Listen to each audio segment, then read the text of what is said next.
Testing. All right. Hey, everybody, and welcome back to Cool Means Hot Stuff and another episode of Morbid Mondays or Macabre Mondays or whatever we're calling it nowadays. It's a Monday. And what I like to do to make Mondays a little bit better is go over some good, solid, spooky stuff. So today we're going to look into death cults.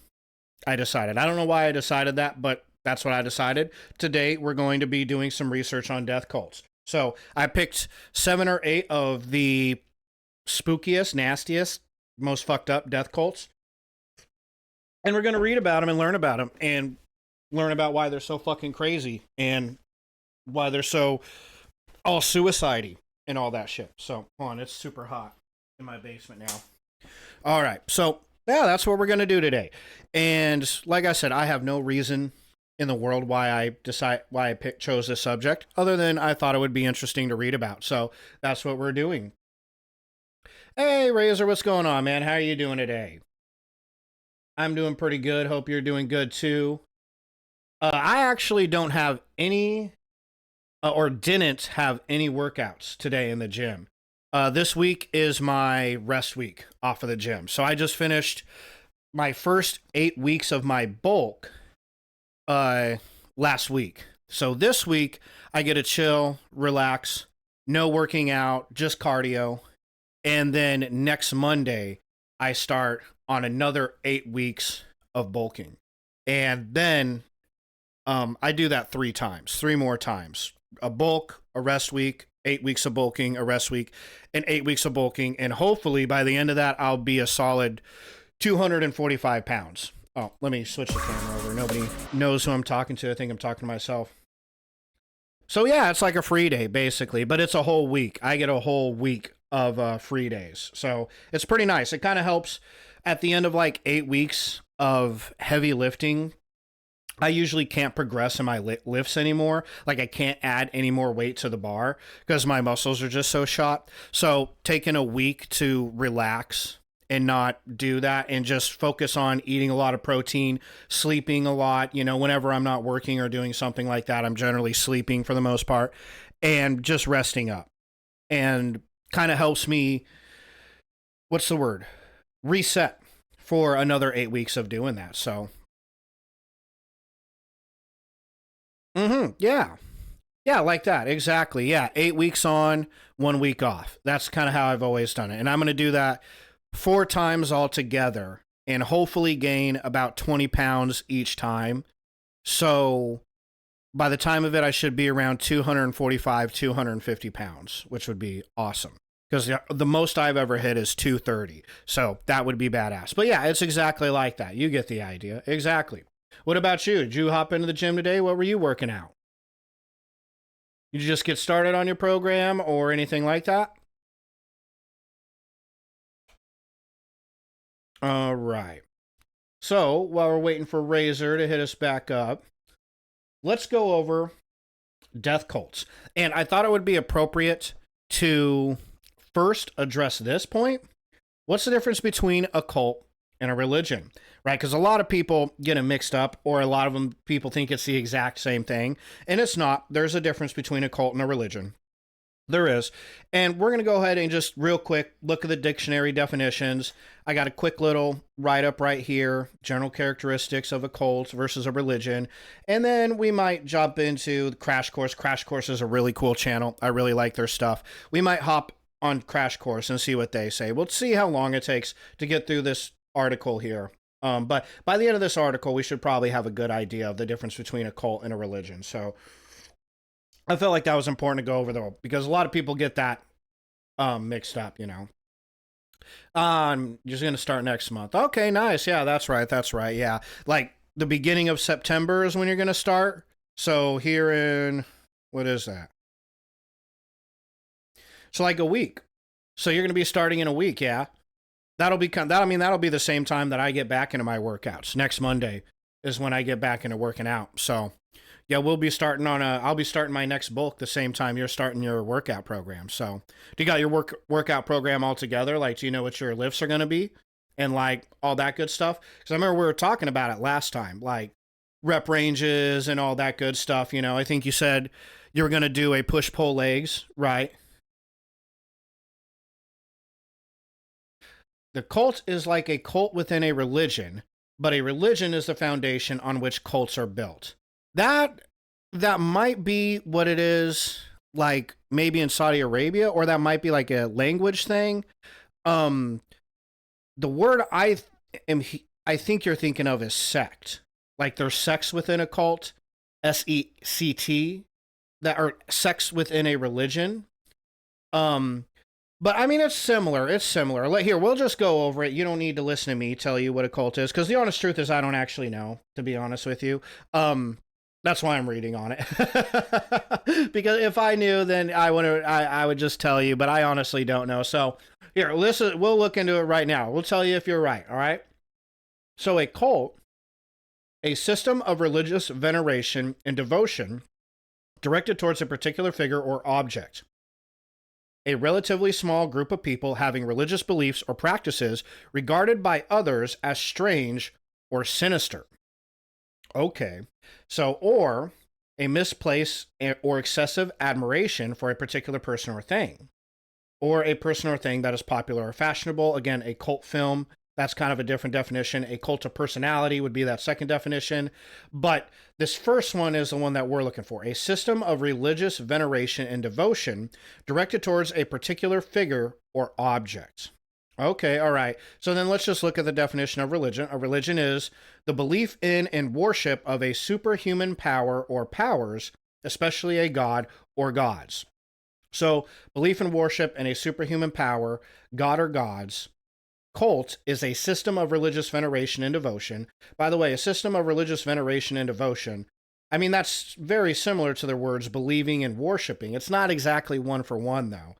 And directed towards a figure or an object. Okay. So the slight difference I'm getting there is this generally is belief and worship in the keywords for me, superhuman power or powers.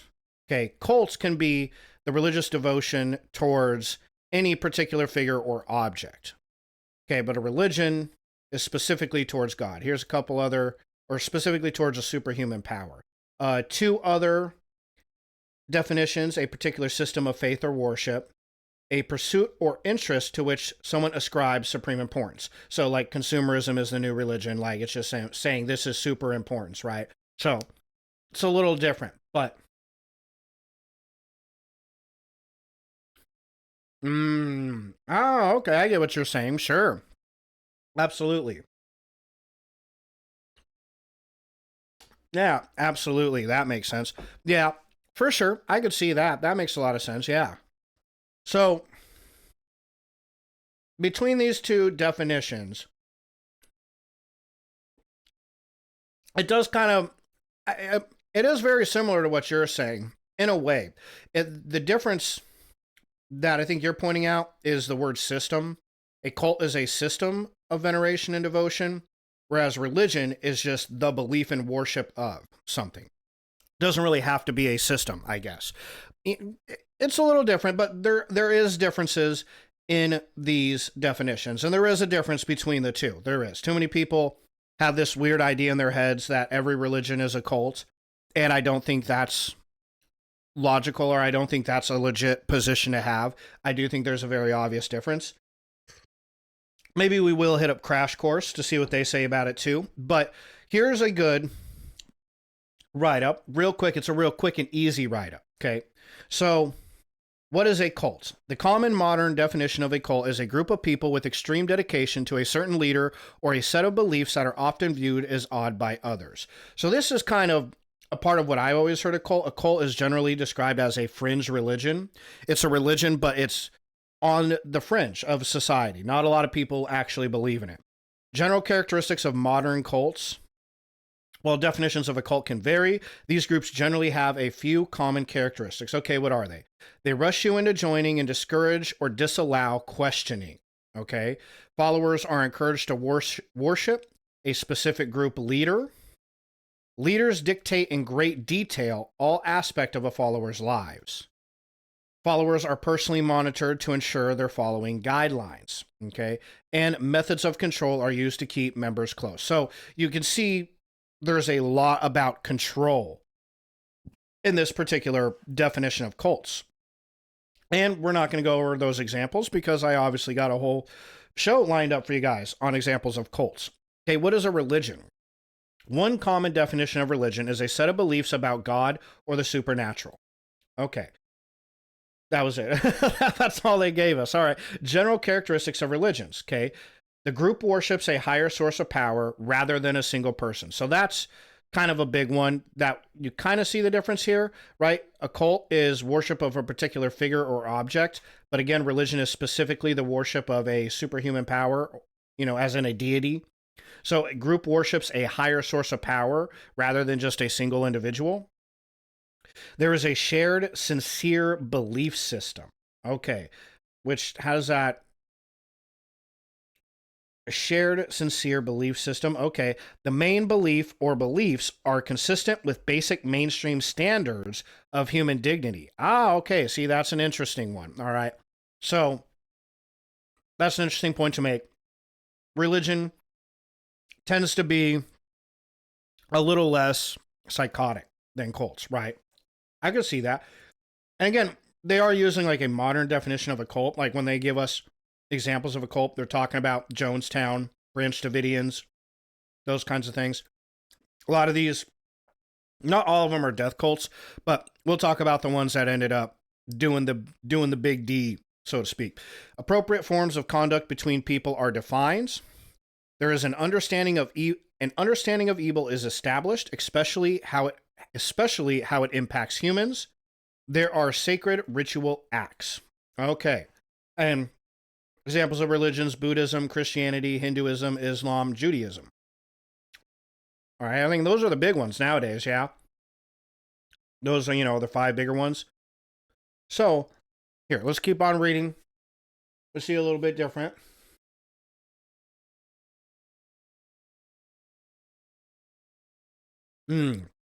Oh, sure. Yeah, me neither. I haven't done any, in-depth research into this either, man.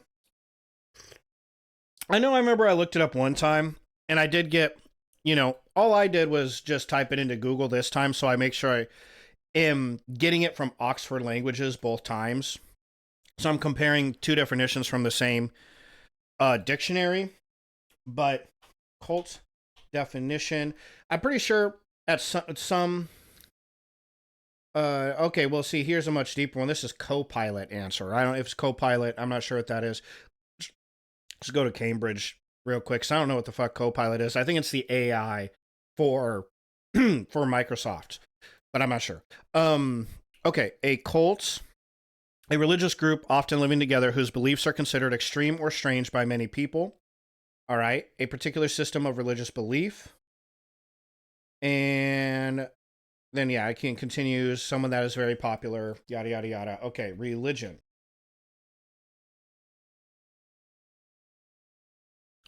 The belief in and worship of gods or gods, or any such system of belief and worship. So again, the difference is a belief in gods and gods versus a religious group whose beliefs are considered extreme or strange by many people. So that, as I was aware, that's what made a cult, was that it was fringe.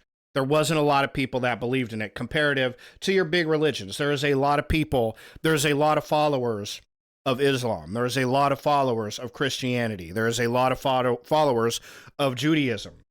Those are very popular religions, I mean, the 3 Abrahamic religions are they are the modern day religions, yeah. So I was always led to believe that was the difference between a cult and a religion. I haven't done a whole lot of deep research into it myself, though. We're just kind of typing it into Google to see what we come up with. You know what I mean?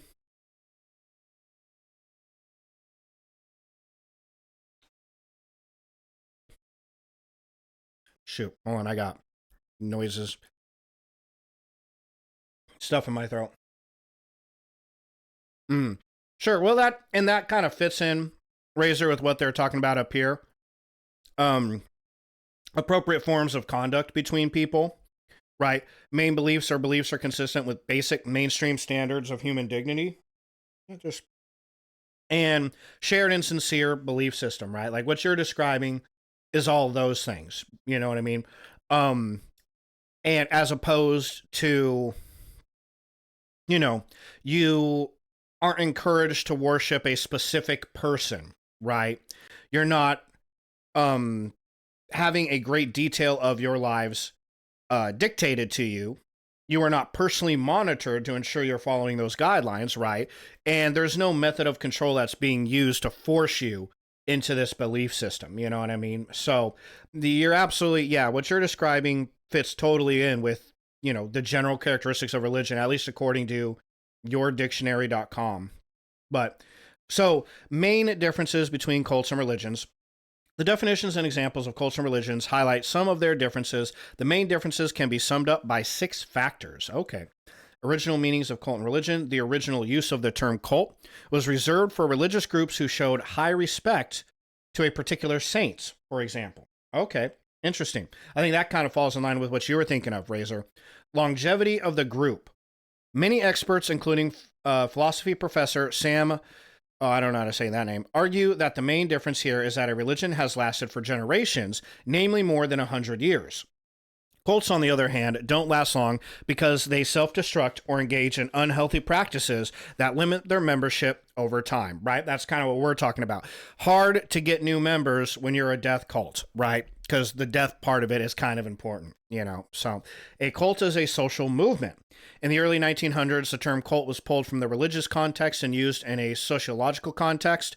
For sociologists, a cult described a group with beliefs and practices that were socially deviant. Okay. Today, cults don't always deal with religious beliefs, but religions do. Okay, so that would be a good difference between the two. A lot of cults have no religious beliefs whatsoever, but of course, a religion automatically has religious beliefs, right? So that's a good difference. Government recognition. That's a good one. Religions are recognized and accepted by the government, but cults are not. In terms of law, there is no single standard definition of religion. Different countries recognize different religions based on a variety of factors. Cults are not typically accepted by governments. And public opinion. Thanks to the media and a few extreme groups, which we're going to be talking about those today, the mainstream view of cults is negative. They are viewed as traps maintained by mind control, whereas a religion is more dignified, structured, and acceptable. And lastly, cults can be a temporary term. The term cult is often applied to controversial new religions or religious groups. However, if the group proves it can last over time and assimilate into the mainstream culture in some ways, it may not be called a cult anymore. Okay. And a little tidbit. Oh, there's one more. Group sharing belief systems.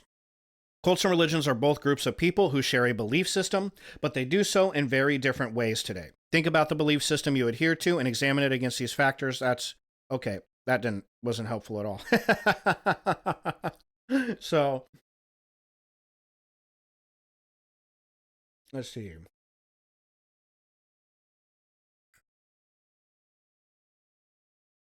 Oh, sure. No, yeah, Razor. I mean, yeah, I think you can find that in any religion's history. Mistakes or whatever you know what I'm saying.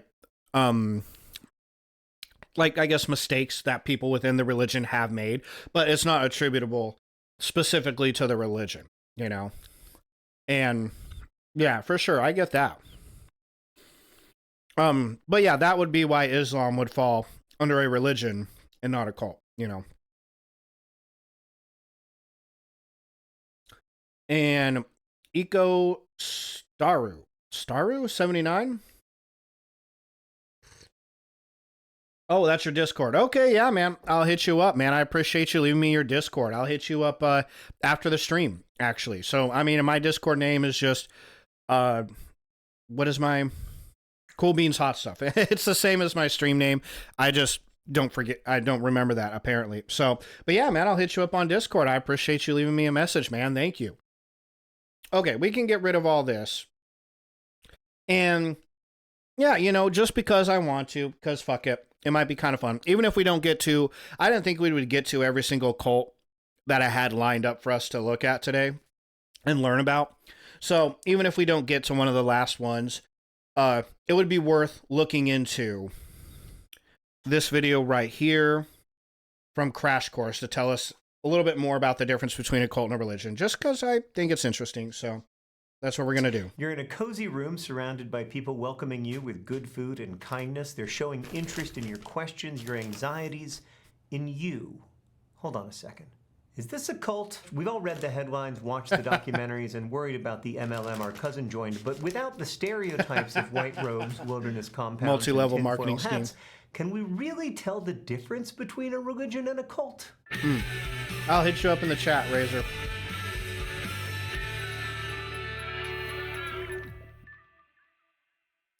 When we think about cults, we often think about groups that are bizarre or outlandish or dangerous, like Heaven's Gate, a doomsday group whose members died by mass suicide in 1997, or Aum Shinrikyo, a group that piped deadly gas into the Tokyo subway system in 1995. Stories like these gain notoriety, capture our imagination, and of course make lots of money for Netflix. But the word hasn't always been so loaded. Historically, cults were a little eccentric, sure, but for the most part accepted by society. In ancient Rome, the word cultus was used for small elite groups devoted to worshipping particular deities. They were more like fan clubs for obscure gods whose temples were closer to frat houses than doomsday compounds. The rites of Dionysus got pretty wild. Even what we know as Christianity began as a cult and was viewed as a pretty weird one in its early days. In fact, many belief systems and traditions that today we consider religions were called cults when they first emerged. Let's head to the thought bubble. In the 1820s, a man named Joseph Smith said he was visited by an angel. The angel led him to unearth a golden book written in a language Smith called Reformed Egyptian. In 90 days, Joseph Smith, I believe this is Mormon, right? he translated it using special stones, gave the gold book back to the angel, and published all 588 pages.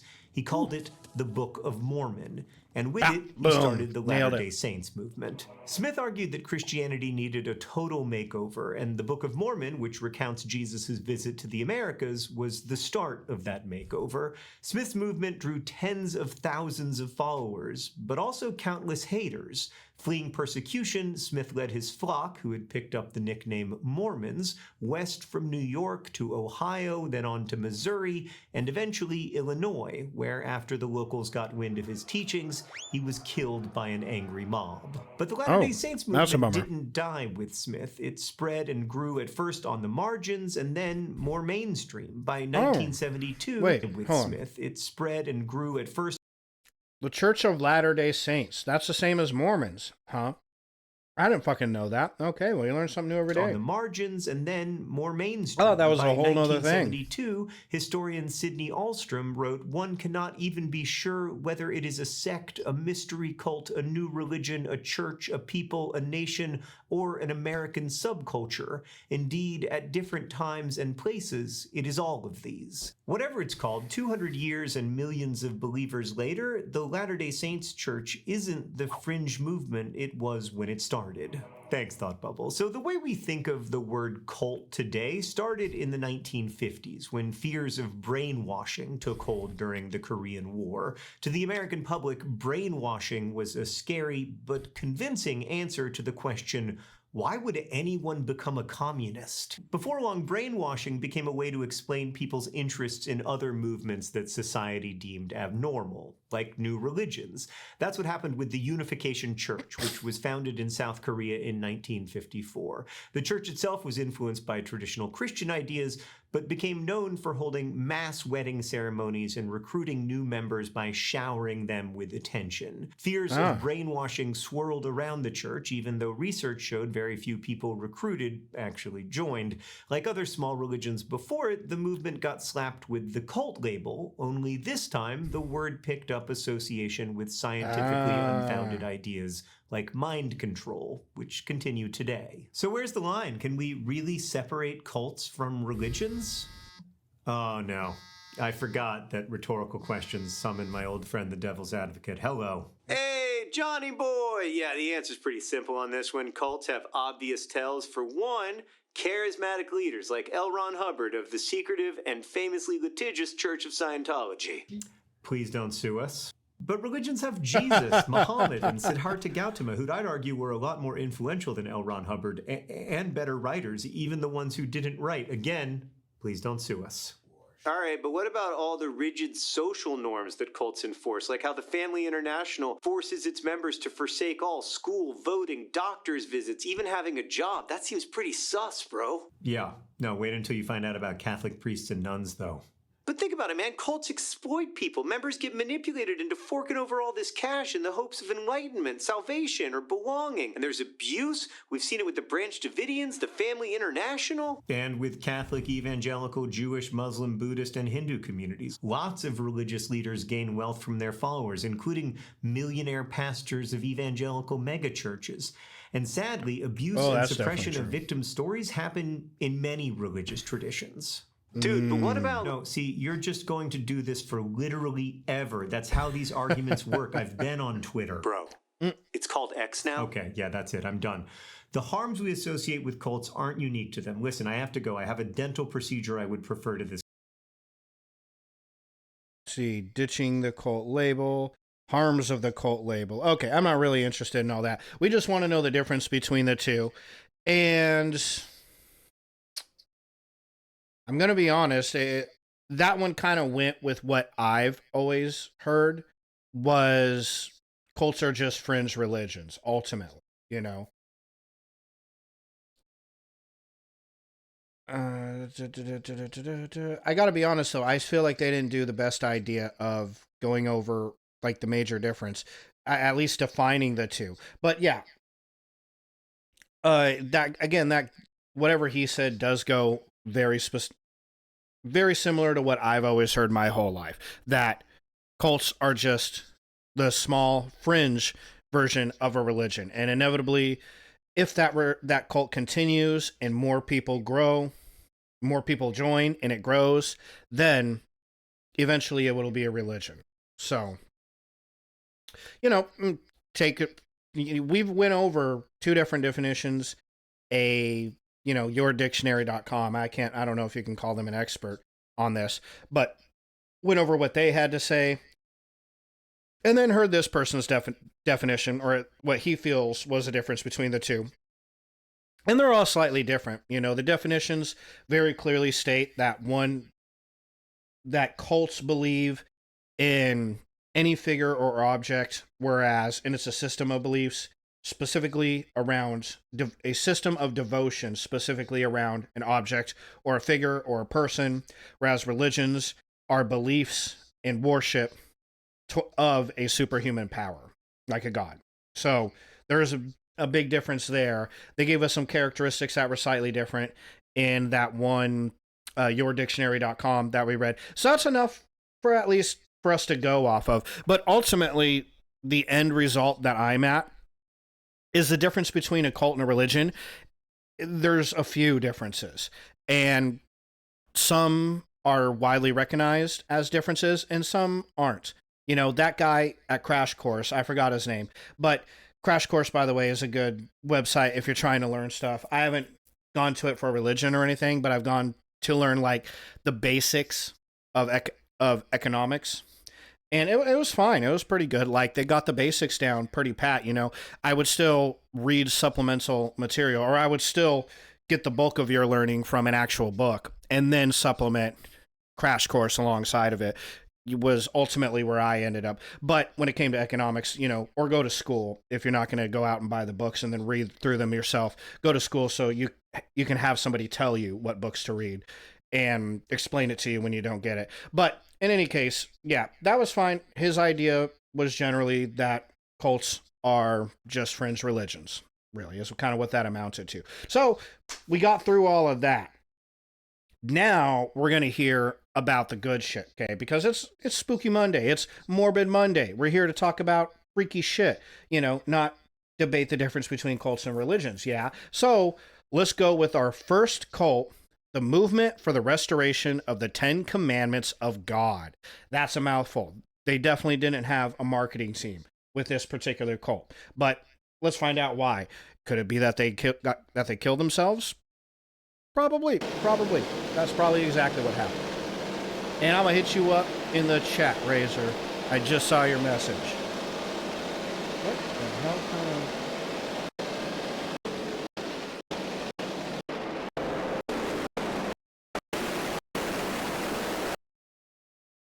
Well,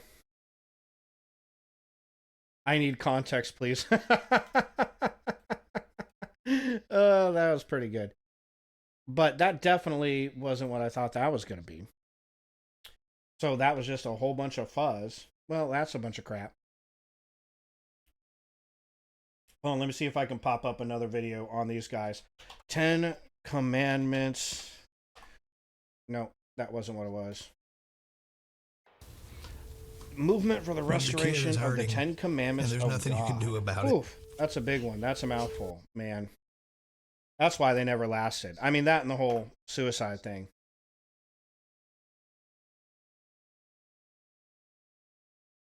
And yeah, see, that's what we just clicked on. And we want a quick, easy one here just to kind of introduce us to this spooky ass cult. Because I got a couple articles for us to actually read about it that tell us what they did and all that good stuff. But Western Uganda, huh?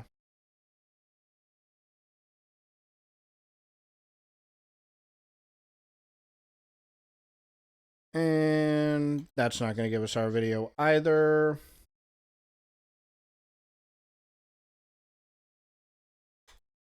Let's try this. Oh, yeah, good. Associated Press. Okay.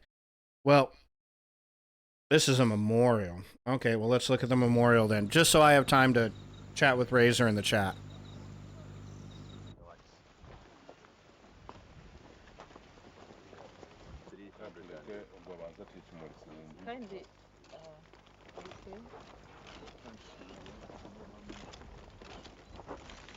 Their relatives were murdered, and that government is going to do all it can to put the leaders of this cult to book. Otherwise, what other consolation can you give to a people when they lose their relatives?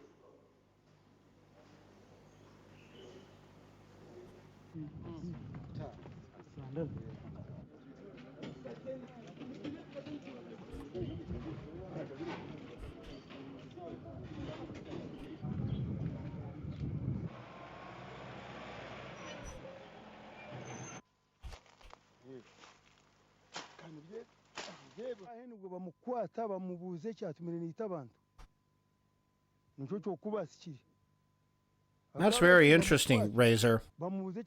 Thanks for answering my questions on that, too, because I've always wondered. The difference between Sunni and Shia, nobody's ever told me. And I don't know what this guy's saying, so we're just going to click right out of this. Let's just read about it then, fuckers. Okay, Doomsday Movements in Africa, the restoration of the 10 Commandments of God. So, abstract. This article investigates Kebweteres.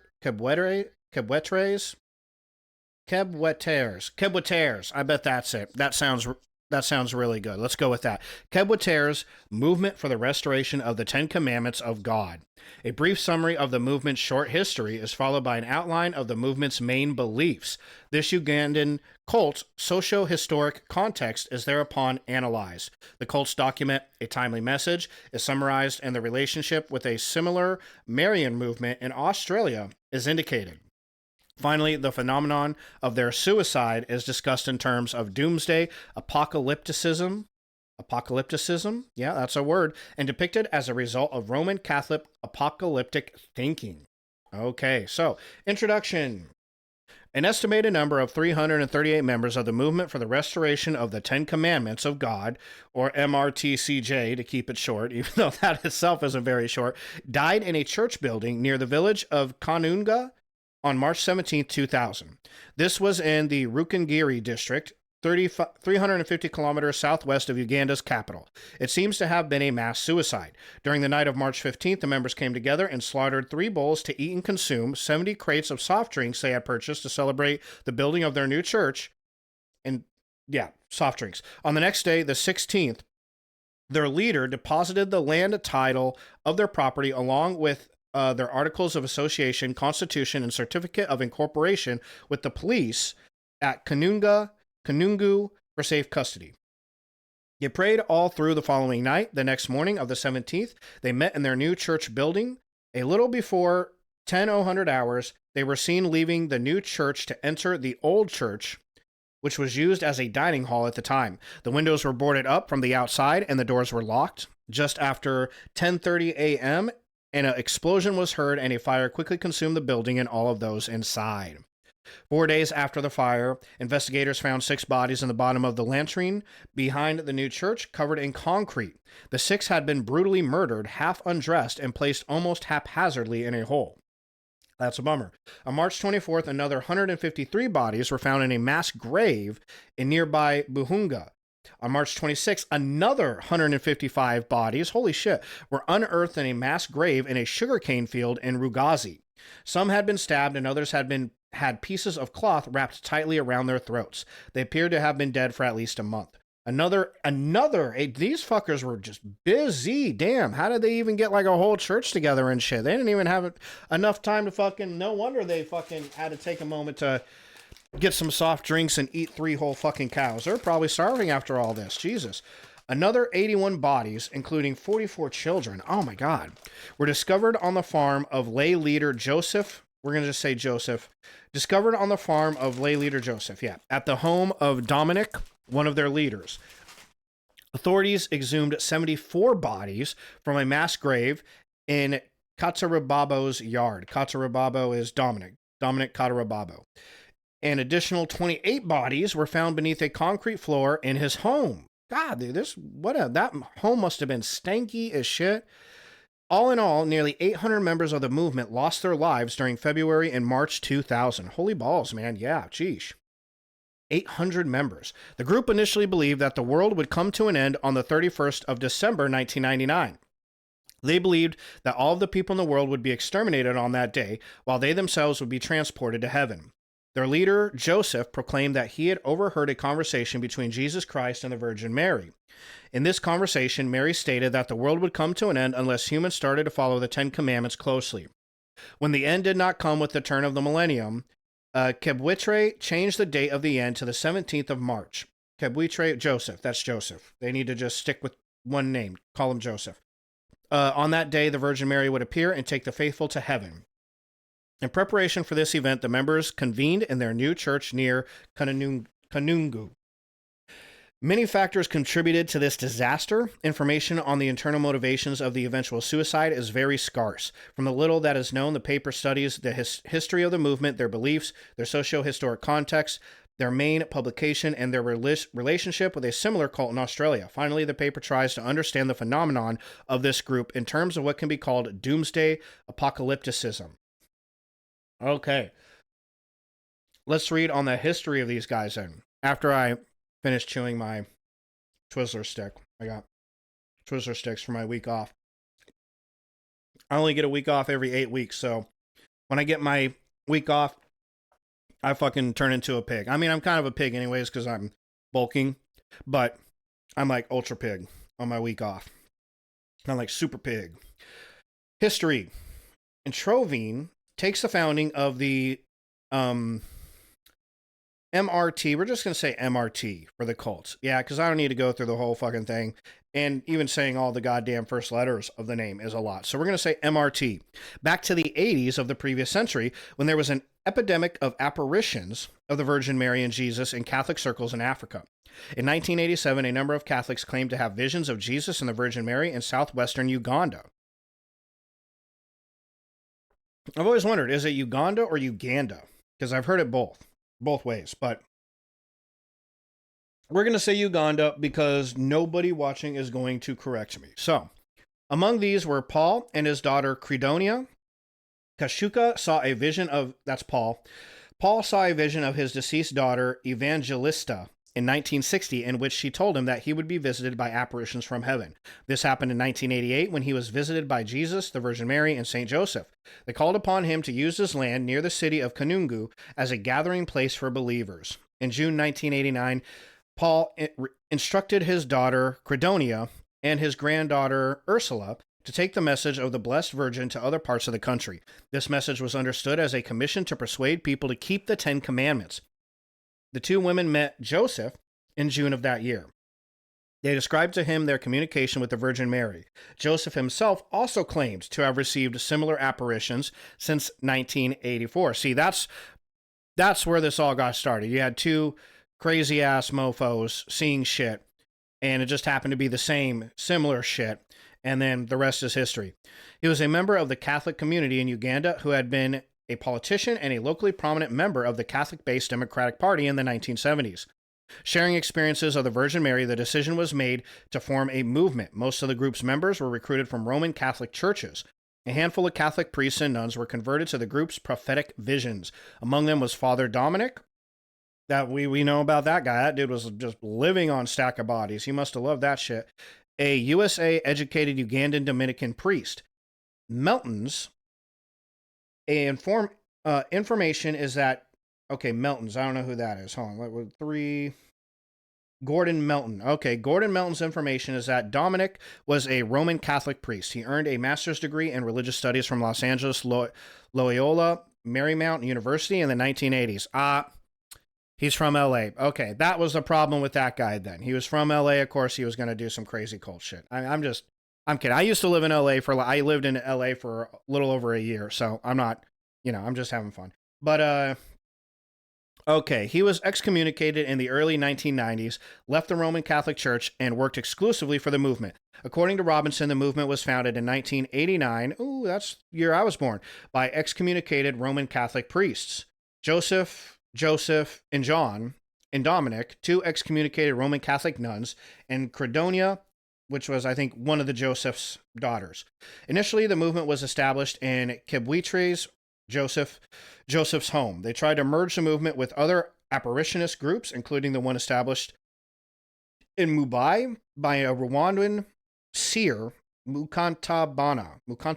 These attempts were not successful. Okay, yada, yada, yada. So Joseph became their leader after the first Joseph's death. According to religious movements, many believers joined them in Joseph's home after they sold their belongings. This created considerable stress between the members of Joseph's family and the newcomers. In 1992, Joseph and the members were forced by his family to leave the household and move to land belonging to a senior member in remote Kanungu in the district of Rukungiri, close to the Congolese border. The village at Kanungu was called, the rescue place for the Virgin Mary. Okay, I can pronounce that part. Money provided by the followers who sold their homes and possessions when they joined, and money obtained from groups and individuals overseas was used to build a church, a small complex of houses, offices, and a school. In 1994, they were registered as a non-governmental organization. A boarding school was also licensed. This was, however, canceled in 1998 when the license was revoked by the government. The reasons were teachings contrary to the Constitution, breaches of public health regulations, and rumors of possible mistreatment of children at the settlement. Yeah, they fucking murdered 44 of them at least. I'd say that counts. The movement also recruited new followers from nearby rural districts and as far away as capital Kampala. There were also centers for evangelization in the districts of Kabul, that place, and another place. Estimates of their numbers before the events of 17th March varies from between 235 to about 650 and even 1,000 members, possibly. Okay, this is what I'm interested in, right? The beliefs within the group.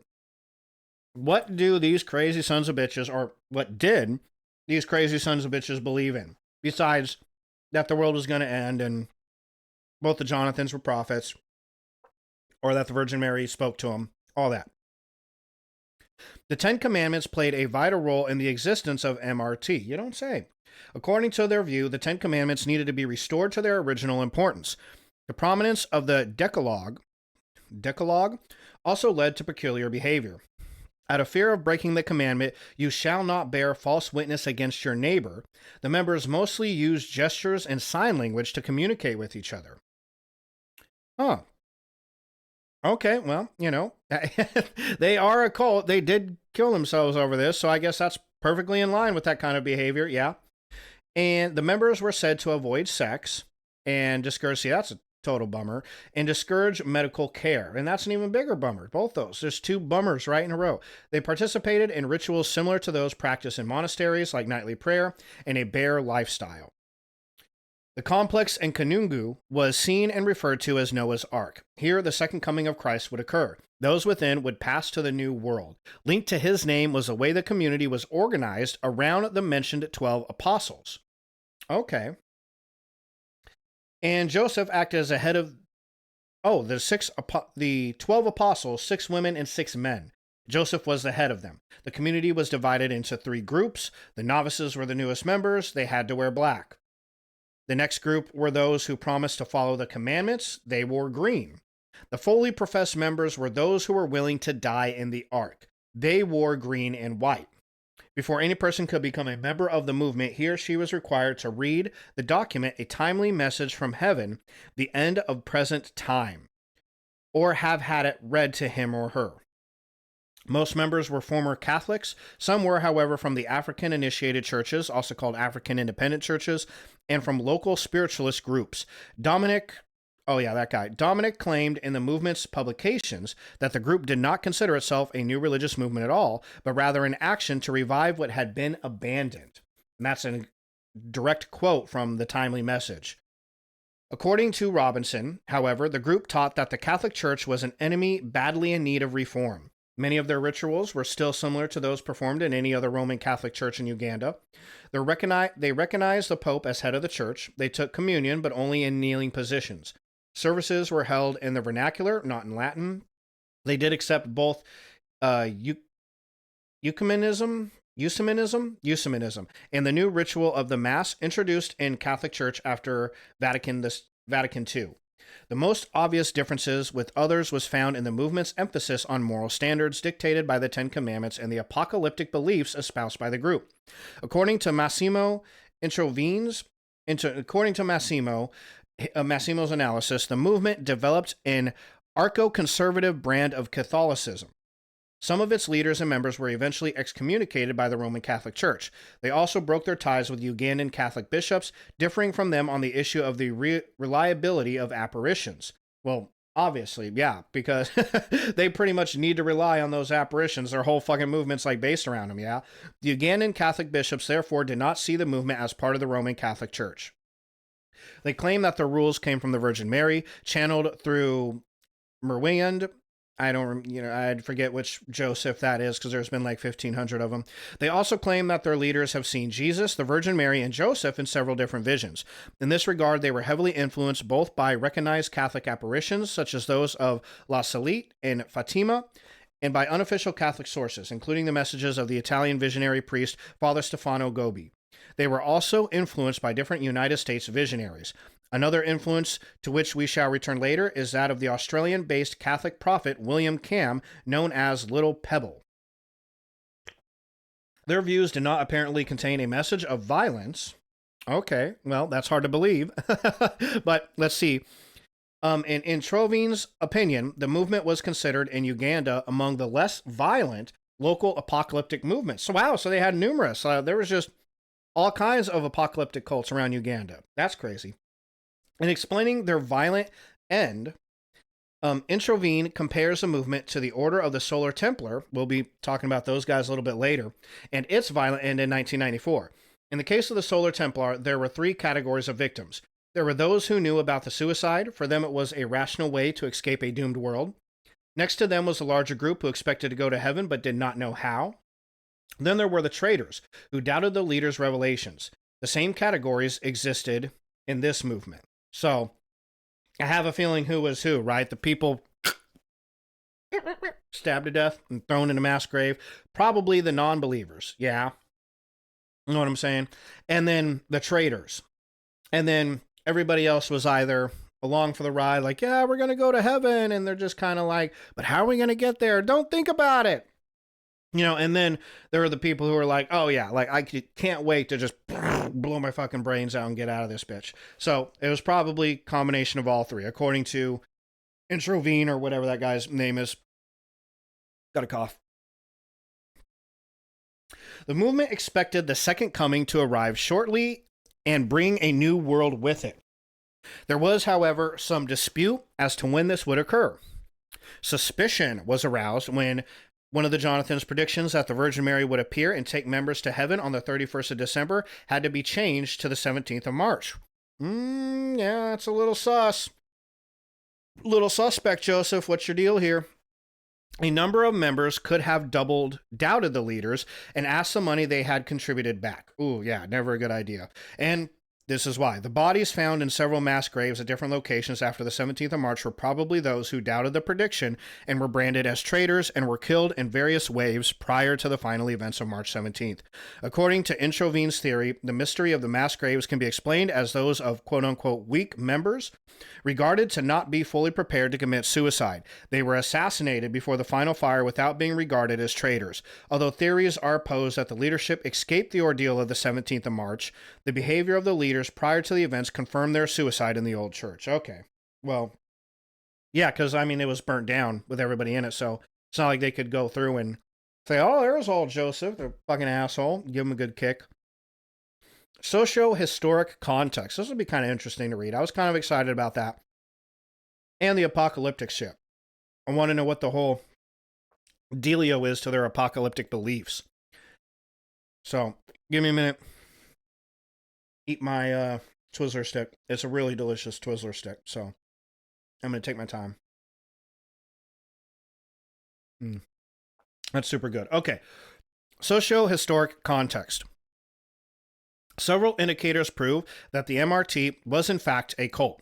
Introvine warns against applying Western models of cultism to situations peculiar to the African continent. Conflict between cults and the National Army, protests, violence, and even suicide are often just new forms of pre-existing ethnic, tribal, and political conflicts. Wallace denies that the MRT was a cult at all. Who's Mr. Wallace? Wallace is somebody. He's some guy. And he denies that it was a cult at all. It could best be conceptualized as a Catholic sect. Okay, acting in a wider religious milieu, what is that? Milieu? How do you pronounce that? Milieu of popular Catholicism. There are, however, superfluous international designators to the existence of cults that are also found within MRT. Martin identifies the following characteristics of the psychological structure of cultism. 1. Closed-mindedness. 2. Genuine antagonism on a personal level. 3. Institutional dogmatism and a pronounced intolerance for any position than their own. And 4. Isolation. Right, so 4 characteristics of the psychological structure of cultism.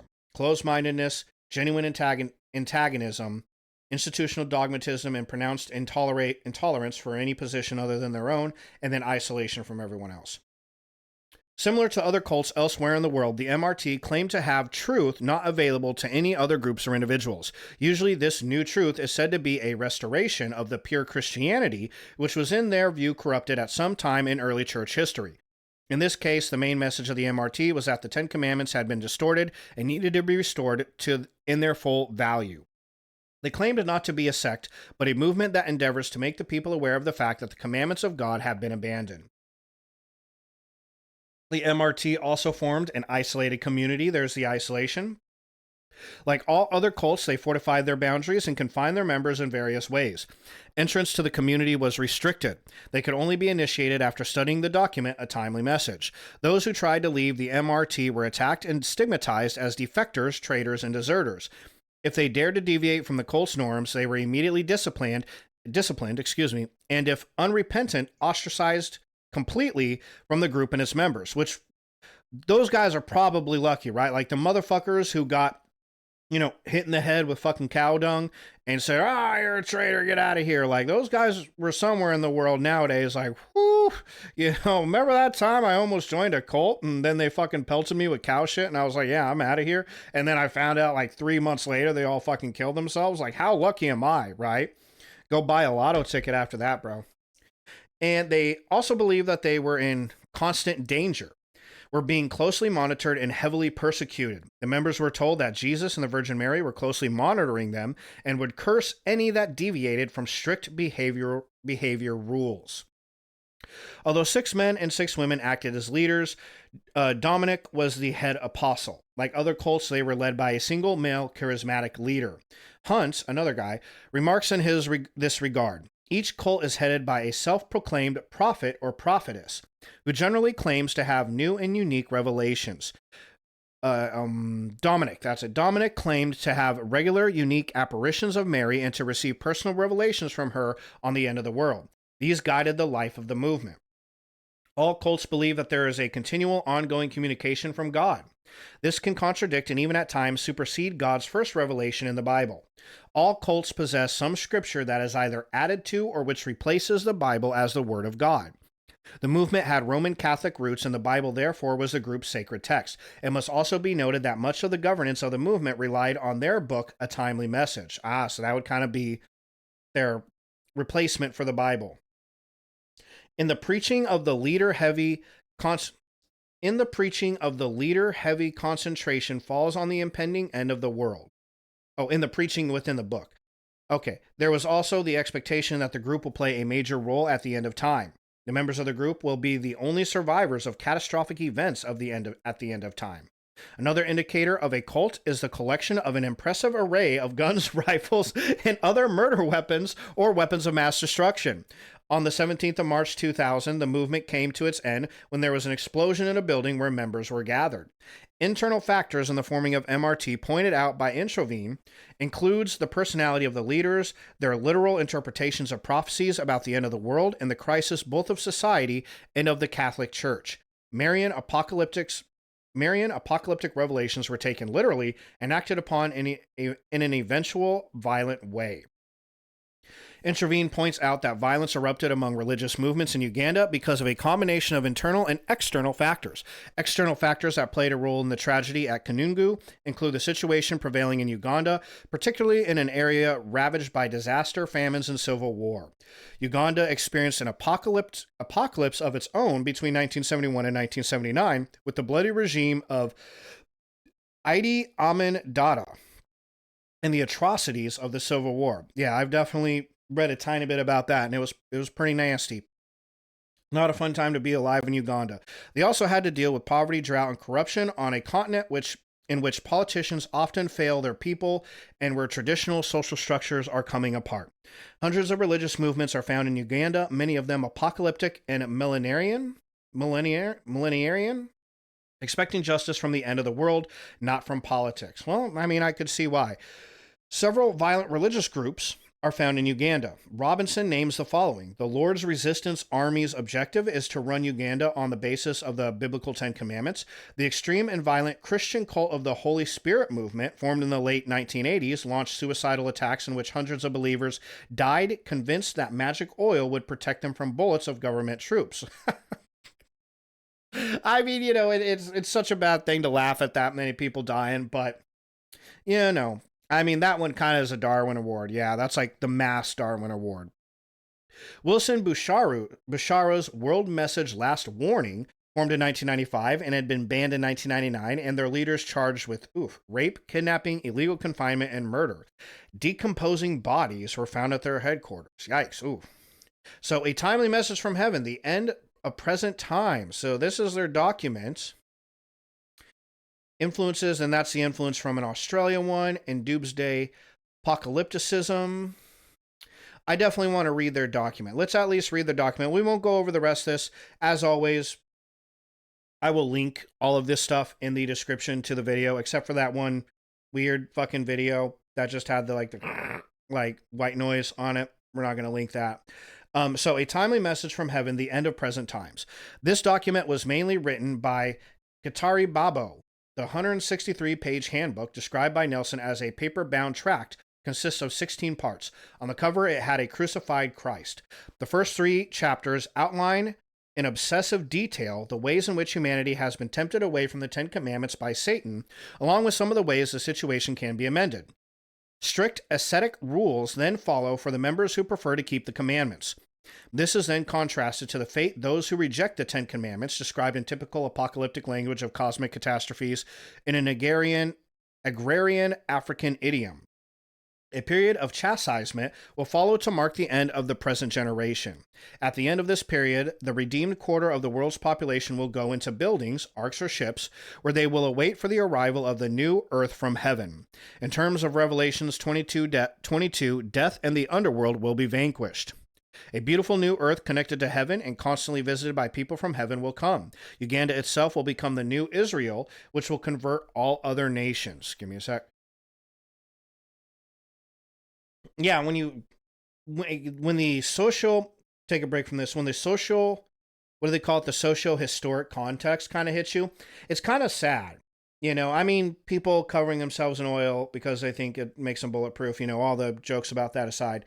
It is kind of sad that these people were in such a horrible situation in life where they're at in Uganda that it almost makes logical sense that their mind would immediately, not immediately, but it would be seeking out some kind of faith so desperately that this is the kind of faith that it would seek out. It would seek out a doomsday cult that told them, you're never going to find peace on earth, because they never have. Instead, you need to wait till the end of the world or die, and then you'll find heaven. That's ultimately the better solution, or that's to them is the more acceptable solution, because life itself is so horrible. You see what I'm saying? It's kind of sad. I mean, not kind of. It is sad. That's a fucking bummer, bro. That's a real bummer. Okay, back to a timeless. That just kind of, I was thinking about that, and I was like, geesh. Okay, a timeless message. The document further deals with various topics, mostly ethical. According to Introvine, these were themes common in traditionalist and other Catholic archo-conservative circles. The MRT described itself in this manual as a movement that endeavors to make the people aware of the fact that the commandments of God have been abandoned, and it gives what should be done for their observance. According to Nelson, it focuses on Uganda's afflictions, casting them as satanic, with obedience to the Ten Commandments being the only cure. Among the different topics being dealt with, AIDS is seen as divine punishment on beer drinking and perverse sexual practices. Beer drinking. I haven't heard that one before. I mean, I think the AIDS as a affliction from God, that actually was a belief that we saw here in America too for some time. I think actually that's a belief that when the monkeypox thing just recently happened, that was a belief that a lot of people held, actually. I mean, that was all over X. I'm sure a lot of it was bots, but there was a lot of people on X who were like, oh yeah, this is God punishing the gays. Like, I very distinctly remember reading that numerous times all over X. So that kind of stuff still happens. Beer drinking, though, that's a new one. Wow. Okay. Alcohol is now under the control of Satan. Was it ever not? The sole cure for the punishment of AIDS is repenting our disobedience and the restoration of the Ten Commandments of God. Evil lurks everywhere for the unwary. Traditional healers are called witch doctors who are in the company of the devil. Interesting is also the view that cats and dogs are already possessed by the devil. Oh, fuck. We got one of these guys. These fucking animal haters. Of course they're in a cult. Of course they would hate animals. Kill 44 children, what do you think they do to animals? From these animals, Satan is actually fighting against man, particularly those who own them. All right, so your dog is satanic. Another problem was the clothing, or rather insufficient clothing, of the members. They were accused of moving around half naked and girls preferring men's trousers to wearing dresses. All of these were seen to be symptoms of an urge to violate the Sixth Commandment. What is the Sixth Commandment again?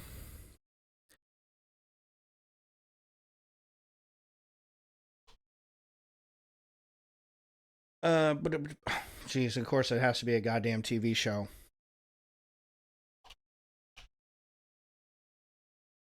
You shall not murder.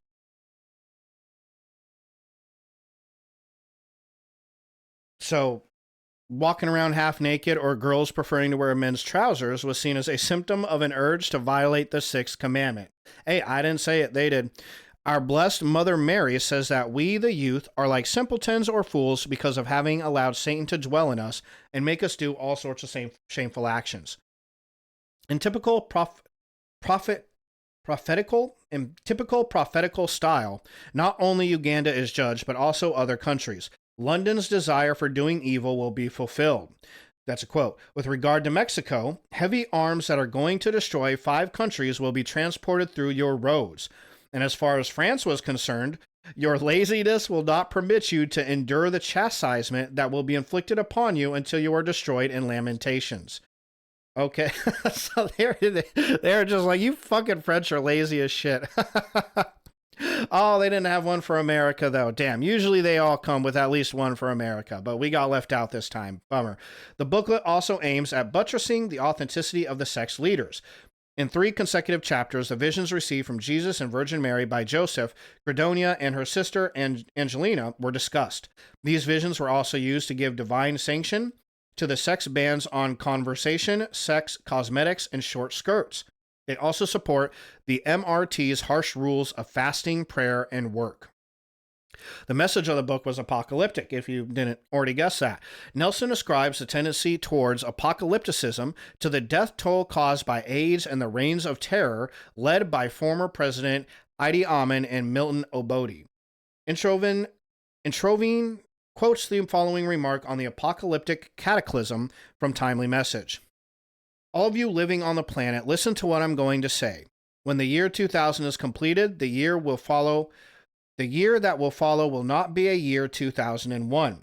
The year that will follow shall be called year 1 in a generation that will follow the present generation. The generation that will follow will have few or many people depending on who will repent. The Lord told me that hurricanes of fire would rain forth from heaven and spread over all those who would not have repented. This fire will also reach inside the buildings. There is no way one can escape. That's a bummer. Nelson quotes the following promise. We are definitely taking you to Jesus through the Blessed Virgin Mary, who have commissioned us, and through the Pope. I had to rely on secondary sources above for the contents of the publication. This document is not any longer freely available. Some other line is to be followed, also to study the contents of the movement's apocalyptic thinking. It is the movement's association with the Marian Workers of Atonement in Australia. So that's why they bring in the Australian guys. Okay. Well, I'll let you read that. I'll save that, throw it in the description for the YouTube video, so you can check that out in your own time if you are so inclined.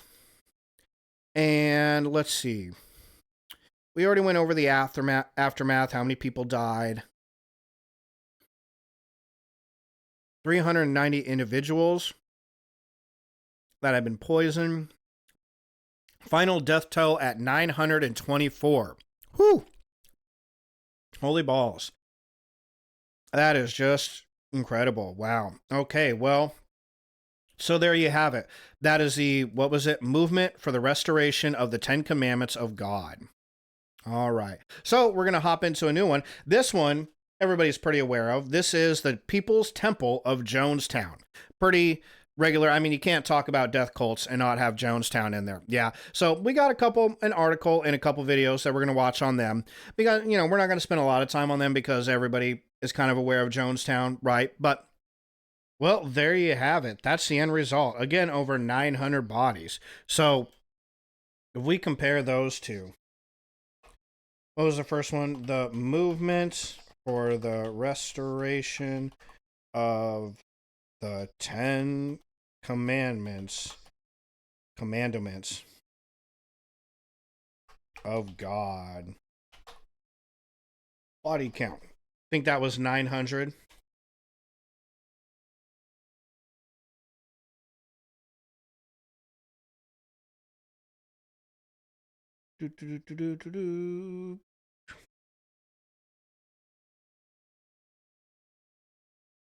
It was something like 924. So 924.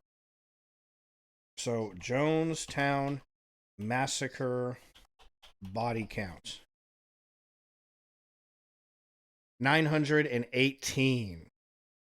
Okay, so they just beat the Movement for the Restoration of the 10 Commandments of God. You'd have to take a breath before you say that shit. Beat out Jonestown by, what is that? Six homicides?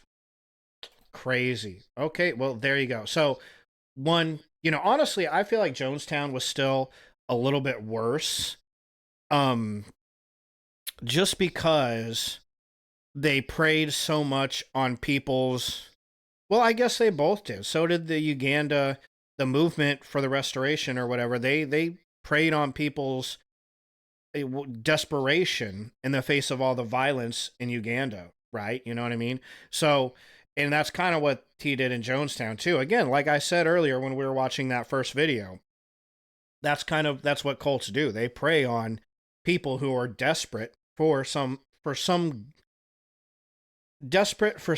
of leadership and stability in their lives, desperate for somebody to tell them that it's going to be okay. It's almost like if you can get to a point in your life where you could just accept that, hey, not everything is always going to be okay. Some things are fucking horrible. And that's way easier said than done when you're sitting on a fucking live stream talking into a fucking microphone. Like, when you're, getting, cancer, you're going through racism, poverty, all kinds of horrible things that happen in the world. When you're going through that kind of shit, it's a lot harder. It's much easier to say than it is to do, right? But if you can get to a point where you can mentally accept, like, yeah, life, there's always going to be shitty aspects of life, I think it prevents this kind of shit from happening. It kind of prevents you from getting involved in shit like this, or at least it can. So, okay, moving on to our next one. And this might be our last one because I got quite a bit on this one because there was a lot going on with these guys. The Shinrikyo. I'm pretty sure that's how you pronounce that. The Japanese cult behind the Tokyo Sarin attacks. So this one, I actually saw a short horror movie. I think it was from one of the VHS movies. Y'all ever seen those? VHS 99, VHS 84. I think the last one was VHS Beyond or something like that. They're the compilations of short horror films, and not compilation. What's the word? Fuckballs. Not anthropology. Anthology. Jesus tits, man. An anthology of horror shorts. Really good movies. Got to check them out. They're really good. And I'm pretty sure one of them had a short about a cult based off of Shinrikyo. So let's read about this one, though. Okay. Millions of commuters step out into a bright spring morning and onto one of the world's busiest underground systems. Also on board the trains, 5 bags filled with liquid nerve agent left by members of a doomsday cult. The packages were leaking. Passengers felt stinging fumes hitting their eyes. The toxin struck victims down in a matter of seconds, leaving them choking and vomiting, some blinded and paralyzed. 13 people died and at least 5,800 were injured in 5 coordinated attacks on 3 train lines. This was sarin, a nerve agent developed by the Nazis. It was the worst domestic terror attack ever carried out on Japanese soil. The culprits were Shinrikyo, an obscure religious group who believed the end of the world was coming. Okay, sarin. So they only killed 13 people, but still, that's pretty nasty, man. Almost 6,000 people were affected. A nerve agent that is one of the most toxic of known chemical warfare agents. It is generally odorless and tasteless. Exposure to sarin can cause death in minutes. Wow, holy shit. That's some pretty nasty stuff, yeah. I don't usually like going to Wikipedia for shit, but we're just real quick. An extremely toxic organophosphorus compound that has often been used as a chemical weapon due to its extreme potency as a nerve agent. Sarin is volatile, colorless, and odorless liquid. Exposure can be lethal even at very low concentrations, and death can occur within 1 to 10 minutes after direct inhalation of a lethal dose, due to suffocation from respiratory paralysis unless antidotes are quickly administered. People who absorb a non-lethal dose and do not receive immediate medical treatment may suffer permanent neurological damage. Holy crap. Widely considered a weapon of mass destruction, production and stockpiling of sarin was outlawed as of April 1999 by the Chemical Weapons Convention of 1993, and it is classified as a Schedule 1 substance for pretty obvious reasons. Jeez Louise. Okay, so where did Shinrikyo come from? Shinrikyo, whose name means supreme truth, began in the 1980s as a spiritual group mixing Hindu and Buddhist beliefs. I don't know if you noticed, but these 3 first cults were all 1980s going into the 90s, yeah? Weren't they? Or was Jonestown was in the 70s? Never mind. So you had the 70s movement for the restoration of the 10 Commandments. What was that? 10 Commandments. Can never learn how to spell commandments. Oh, see, that was in the late 90s. Okay, so they're spread across the three. Got the 70s, the 70s with Jonestown, the 90s with the movement, and now we have the 80s with Aum Shinrikyo. And we got kind of different parts of the world too. We got Uganda with the movement. We got America, or even though they did eventually go to Guyana, I think it was called. But you had America, and then now we have Japan. Okay, began in the 1980s as a spiritual group mixing Hindu and Buddhist beliefs, later working in elements of apocalyptic Christian prophecies. The group's founder, Shoku Asahara, declared himself to be both Christ and the first enlightened one since Buddha. The group, whose name is often shorted to just Aum, oh, that's good, okay, because I don't want to have to keep, because I don't even think I'm saying Shinrikyo the right way, so I don't want to keep embarrassing myself. So Aum, I got that one. I can make that work. 3 letters. Aum gained official status as a religious organization in Japan in 1989. Asahara picked up a sizable global following, speaking at universities and writing books. At its peak, Aum had tens of thousands of members worldwide. Oh, wow. Former cult members have testified that they paid handsomely for rituals involving Asahara's hair and bathwater. Wow, so gamer girl bathwater has been a thing since the 80s. You know, it just used to be cult leader bathwater. Now it's gamer girl bathwater. Look at that. Interesting. Crazy how history repeats itself, yeah. Despite the group urging followers to reject materialism. One described paying more than 6,000 pounds or $800 in 1988 for a blood initiation where he drank, I don't even want to read the rest of this, drank what was said to be the leader's blood. Okay, that wasn't that bad, but still, I imagine that's what it was. Drinking his blood, that's just unsanitary. Many of Asahara's followers in Japan were students at elite universities. They were young people from academically pressured backgrounds who had similarly pressured careers ahead of them, and the cult promised them a more meaningful life. That is very interesting. Very interesting, because that's a slightly different desperation than what we saw with the other 2 cults. Yeah. Hold on. Nose. You see what I'm saying? Like that first cult, the movement for the restoration of the 10 Commandments, was they gave people a promise of something better than Uganda, which was riddled with war, famine, AIDS. People were dying left and right and getting slaughtered. And they gave them the hope that this isn't all that's there in the world. There's a world, there's something beyond this life, and you are privy to it, but this isn't, we're never going to find peace here. So find peace afterwards, which again, like I said, that's really sad. That's heartbreaking that life is so bad for some people that makes sense to them and that clicks in their head. I should kill myself now because what's here is so horrible. And the only way to get anything good is to get out of here, meaning Earth, my current life. That's rough. That's a whole another level of desperation. Jonestown, was it People's Temple, fed on that. They convinced people that they were going to build, they were feeding on the racial, there was a lot of things that I said there, but racial and economic strife, and LGBTQ, it sounded like too. They even had Harvey Milk come. And for those of you who don't know Harvey Milk was a big name in the LGBTQ civil rights movement, right? But they had a lot of civil rights. It's not like to, poke, what's the word?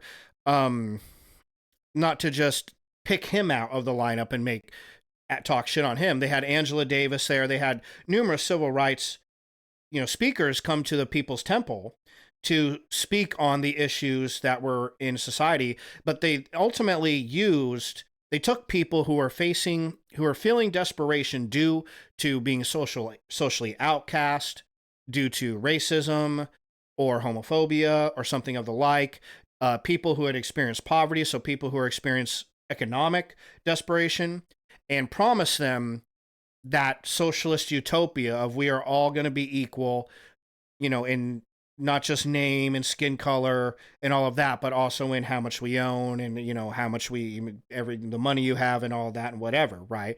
And that's how he convinced them. Like he said, look at this terrible world full of racism and homophobia.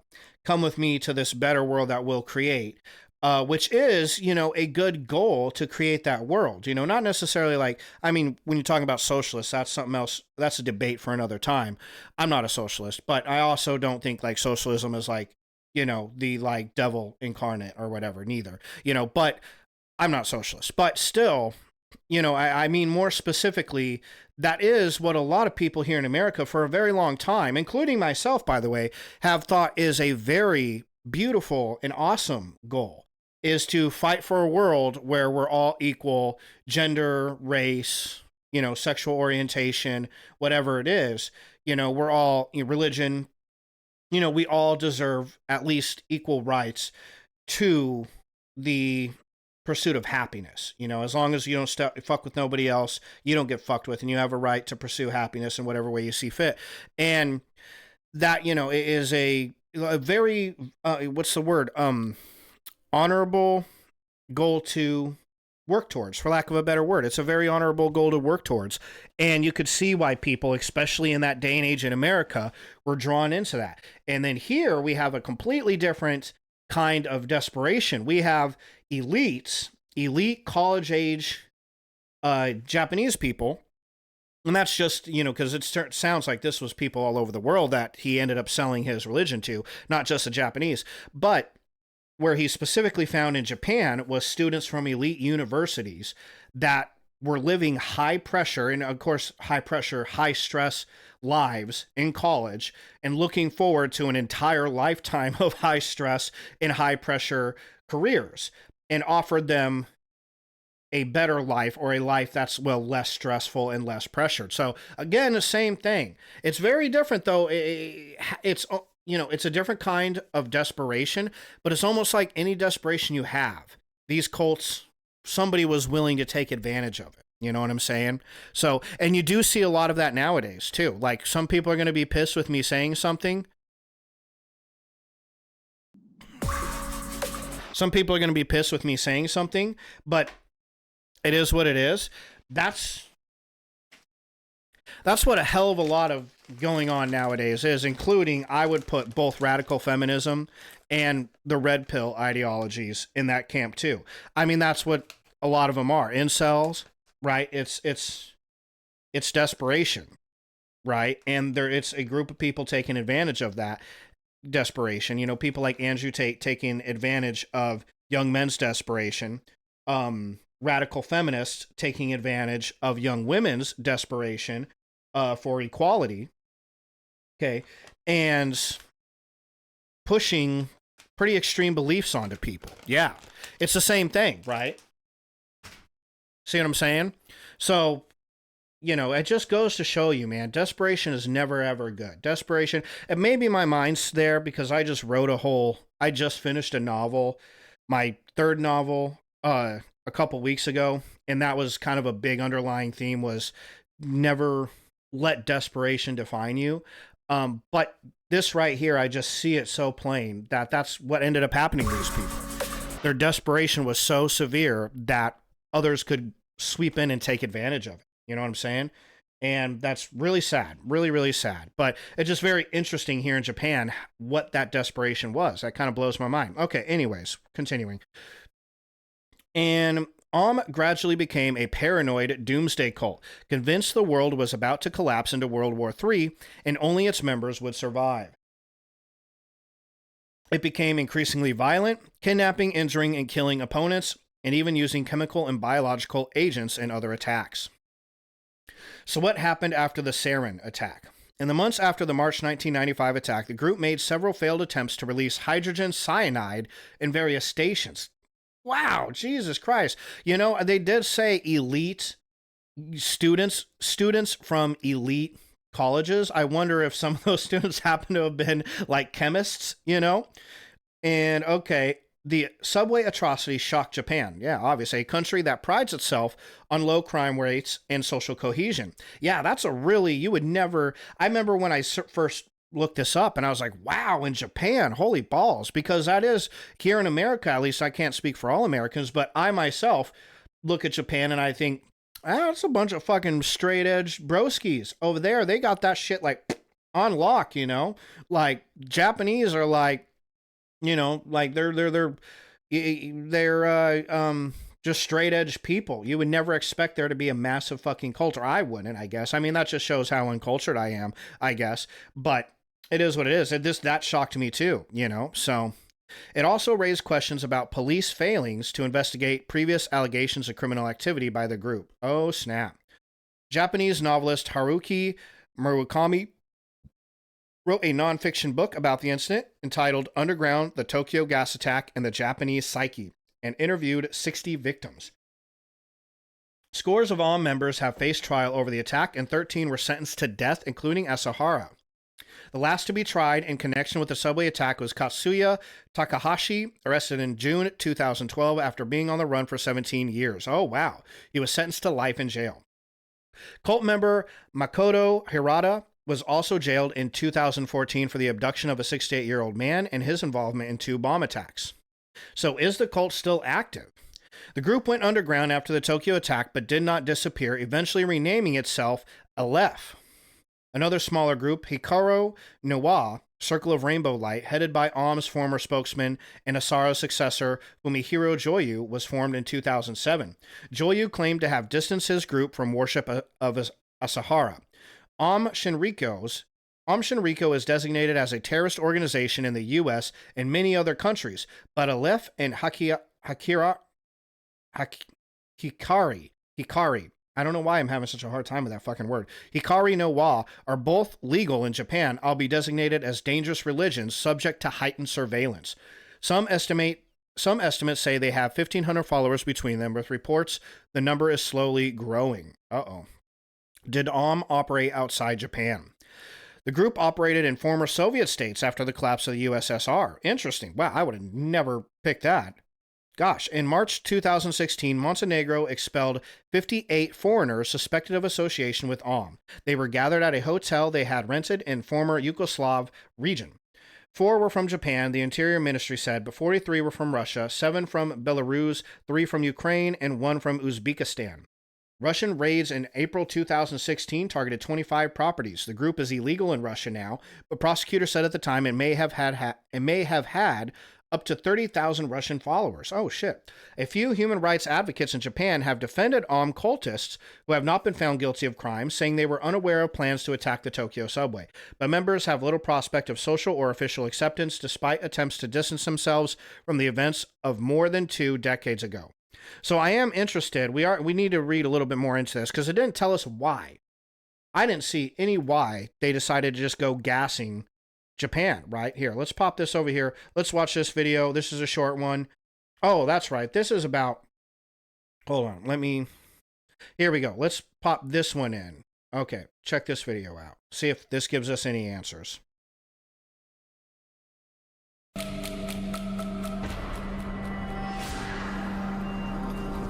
Despite his doubts, Kenichi Hirase steels himself and finally decides to place his sarin.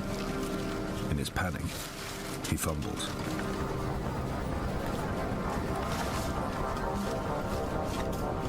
So this is like a reenactment. No one intervenes. He successfully punctures both bags.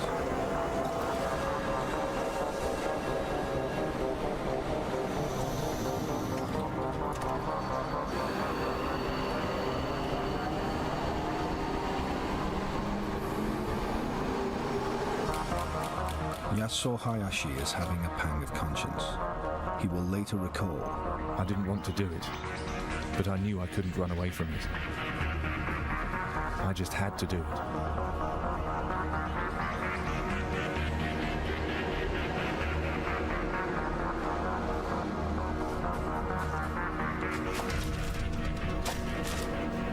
He punctures 2 of the 3 bags.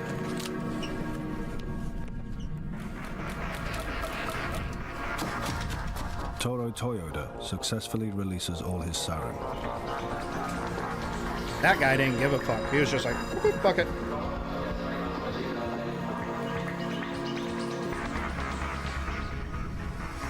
Masato Yokoyama only manages to puncture 1 bag. It will prove to be the least damaging of the attacks.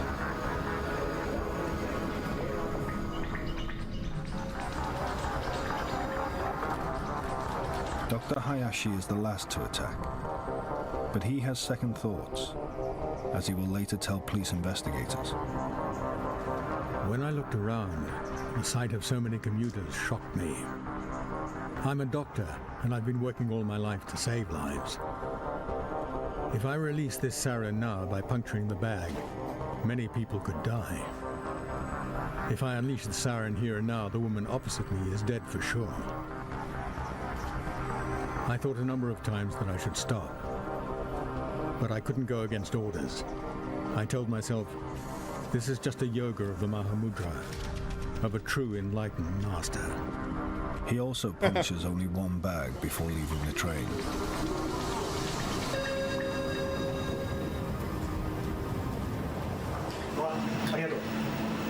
This is a silent attack. The Metro control centers have no idea it's happened. The full effects of the sarin will not be felt for several minutes. Okay. Well, that was just a reenactment. In the college. Let's go back here. Yep. The Anthill Kids. Don't think I have them on my list of cults. So hopefully this article will tell us why the fuck they attacked the subway. Because nobody has explained that yet. Okay. After reviewing the history of Japanese, I don't think, damn it, I remember this. This is just a short abstract of the article. We're going to have to look it up ourselves. That's all right. That's what the stream is for. But after reviewing the history of the Japanese terrorist cult Aum Shinrikyo and its founder, Matsumoto, this article describes its terrorist attacks, which included the sarin gas attack on the Tokyo subway system that killed 12 and injured 5,500. The official response to these attacks and the subsequent direction of the cult are also described. Here we go. The impetus for the cult was its founder's religious fervor. Okay, that wasn't the impetus that I wanted, which emerged in 1986 as an eclectic mix of Buddhist, Hindu, Taoist, and Christian beliefs. Quite a clusterfuck there. Aum's official recognition as a religious organization qualified it to pursue its activities without oversight from Japanese authorities. Cult leaders' efforts to control followers intensified and expanded to efforts to gain political control of the country through the election process. Following the failure of the 24 Aum members to gain office in 1989 elections, Aum began to create chemical weapons around 1993. This involved an estimated investment of $30 million and employed many scientists and skilled workers. Okay. One of Aum's earliest attacks with a toxic substance was the use of a truck equipped with a device to spray Clostridium botulinum, the cause of botulism. Clostridium botulinum. What? Okay, we're going to have to look that one up. Deployed in the area of the Japanese parliament, the attack was intended to destroy Japan's government by killing as many leaders as possible. Okay, so they didn't get into the election, so they're like, well, we're just going to fucking kill them then. Other failed attempted attacks, and one successful attack aimed at 3 judges involved in a case against Aum were followed by the sarin attack on the Tokyo subway. Many Aum followers, including most of the cult's leaders, have been tried and convicted of various crimes related to the cult's violent and illegal activities. A new law was enacted to prohibit the creation, possession, and use of sarin and other toxic agents. Well, that's probably a good thing. And laws that have prohibited police intervention into religious organizations' activities have been modified. Okay, we're going to have to do a little bit of sleuthing. I want to know what is this? Clostridium botulinum. Is a gram-positive, rod-shaped, anaerobic spore-forming bacterium known for producing potent neurotoxins that cause botulism. Common sources of this bacterium include preserved vegetables, canned meats, and fish. The botulinum toxin blocks neurotransmitter release, leading to muscle paralysis and potential respiratory failure. Botulism can occur through food contamination, wound infection, or in infants through intestinal colonization. Preventative measures include proper food preservation and handling techniques. Wow, okay. So that's just an actual bacteria that causes botulism. And doop-a-doop, shoop-a-doop-a-poop. Where is botulism? What is that? Botulism is a rare and potentially fatal illness caused by botulinum toxin, which is produced by the bacterium Clostridium botulinum thingy. The disease begins with weakness, blurred vision, feeling tired, and trouble speaking. This may then be followed by weakness of the arms, chest muscles, and legs. Vomiting, swelling of the abdomen, and diarrhea may also occur. This disease does not usually affect consciousness or cause a fever. Botulism can occur in several ways. Bacterial spores which cause it are common in both soil and water and are very resistant. They produce the botulinum toxin when exposed to low oxygen levels and certain temperatures. Food-borne botulism happens when food containing the toxin is eaten. Infant botulism instead happens when the bacterium develops in the intestines and releases the toxin. This typically only occurs in children less than 1 year old, as protective mechanisms against development of the bacterium develop after that age. Excuse me. Wound botulism is found most often among those who inject street drugs. In this situation, spores enter a wound and, in the absence of oxygen, release the toxin. This disease is not passed directly between people. Its diagnosis is confirmed by finding the toxin or bacteria in the person in question. Okay, so, well, that's good to know. Severe botulism leads to reduced movement of the muscles of respiration and hence problems with gas exchange. This may be experienced as dyspnea. That's way too many fucking consonants added together in one little space. But when severe, it can lead to respiratory failure. Okay. So there is that. Geesh. So they tried to do that do a Clostridium attack on who now? The Japanese government. So that was on the Japanese parliament. They did that. Okay. So let's learn a little bit more about Aum's beliefs, because I do got a video here about them, but this is actually, I'm pretty sure this is just a trailer for Aum, the cult at the end of the world, which we can watch it real quick. Get it out of the way.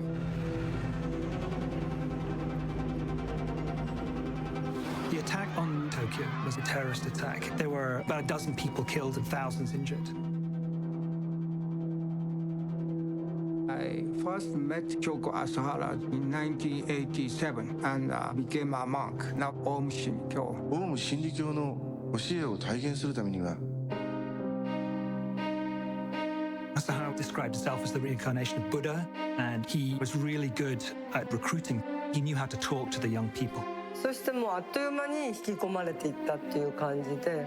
They charged huge amounts of money. It's just a very successful business model, starting your own religion. In 1990, there was a general election in Japan. 朝原はですね、本当に当選するというふうに思ってたみたいなんですよね。It was a disaster. Imagine you're a cult leader, you're the second coming of God. It's a little hard to lose a local election. 考えられることが大きなトリックがあった可能性はある。で、国家、警察、マスコミ。Oh shit, that's what happened. Aum sees the apocalypse coming and they want to arm themselves. What do you arm yourselves with? Weapons of mass destruction. He wow. prophesied that Armageddon will come, so he's going to actually make Armageddon happen. The attack on the subway was a strike at the heart of the Japanese bureaucracy.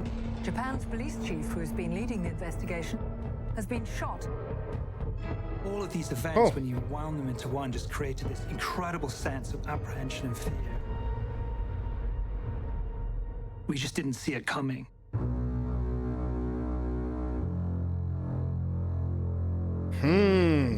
That would be an interesting documentary. I'm very intrigued to see that.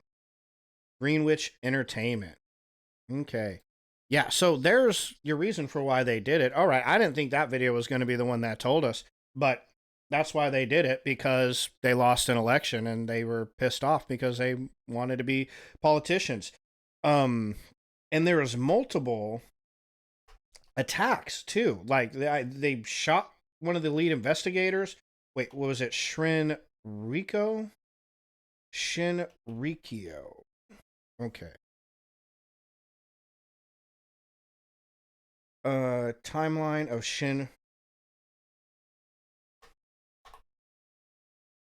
Shinrikyo attacks.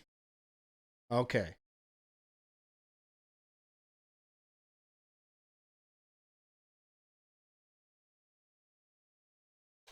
A timeline. Okay, here we go. Let's check this out. This one is definitely the most interesting to me, and it's probably the last one we'll go over. We did have the Order of the Solar Temple, the boop-a-doop-a-doo. Oh, and I guess we only had two more. There was a third one actually, and what was the name of this? The Matamoros cult in Spain, and the Order of the Solar Templar. Where was that at? And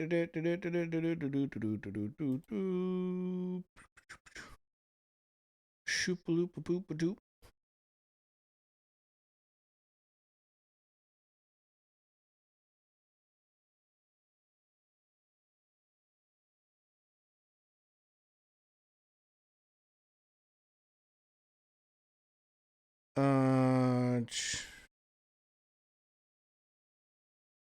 Okay, oh, well, this will tell us.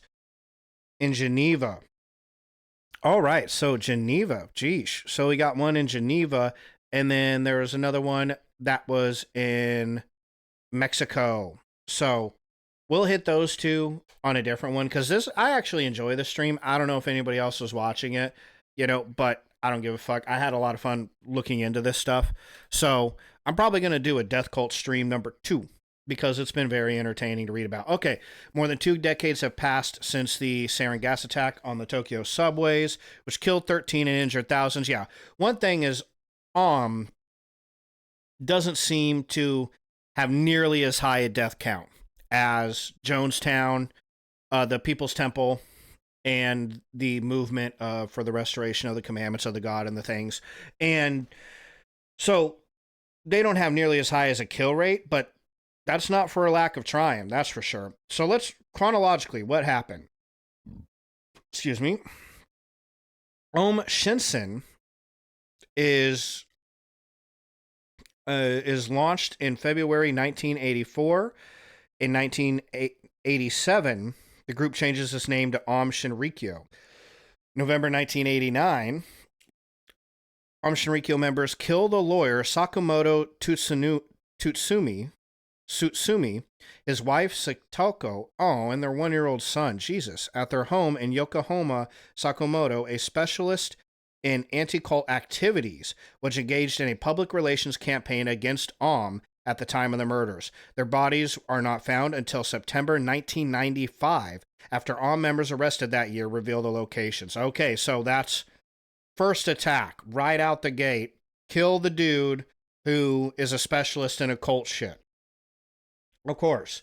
I mean, these dudes, that's one thing, man. These guys, in Uganda, they were kind of just getting members together for the suicide pact. Jonestown was more dude just going kind of crazy on power. These folks right here, though, they were full-blown terrorist organization. Yeah. Autumn 1993, Aum begins construction of a facility to produce the nerve agent sarin in its compound in the village. Oh, I don't know how to pronounce that. This facility is not completed, but the cult does succeed in making supplies of sarin for use in attacks later. 1994, Aum members released sarin in a district, Matsumoto, Nagano Prefecture, where residents had opposed construction of a cult office.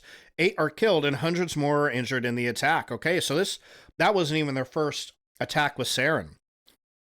And they got to have in here somewhere the botulism attack, yeah, the bacteria. Okay, that was 1994. February 1995, Aum members kidnap Kiaria Kiyoshi, brother to a wealthy woman who had escaped the cult, to force him to reveal her whereabouts. They imprison him at the Kamikuishiki. I almost had it. I was going to go for broke and just see if I could get it, but it didn't work out. Before killing him with an overdose of anesthetics and destroying his corpse.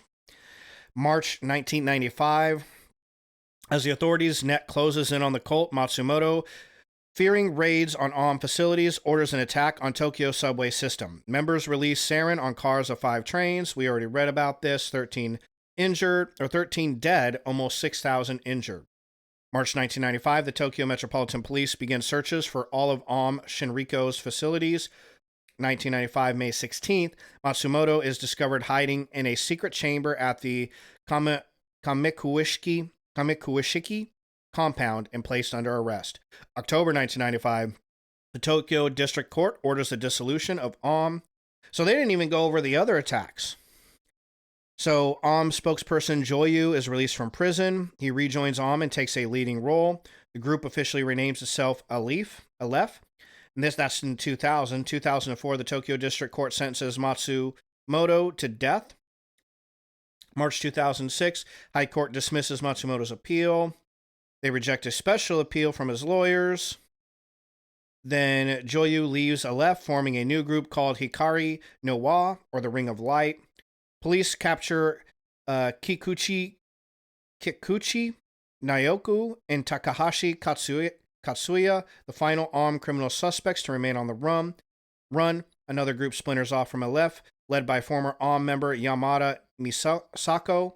It is active mainly in Ishikawa Prefecture.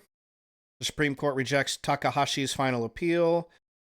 They're all put on death row, then burned in a crematorium. So they didn't even go over the attack using the bacteria.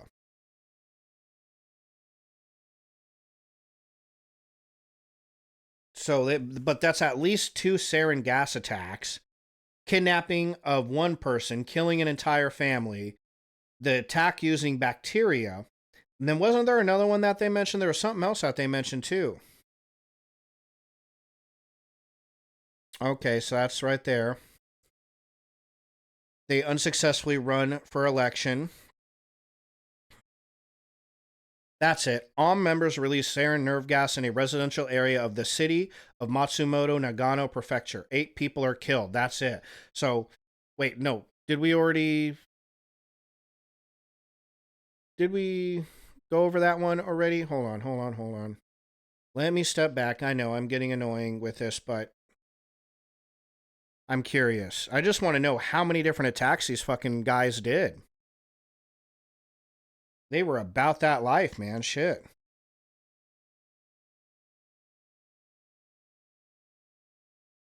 Okay, so this is the other sarin gas. Get out my face.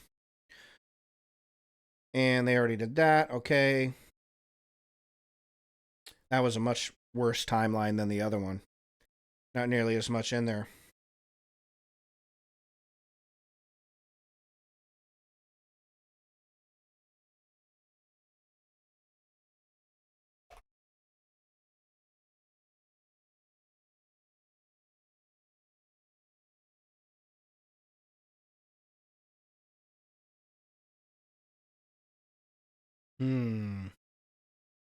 Oh, here we go.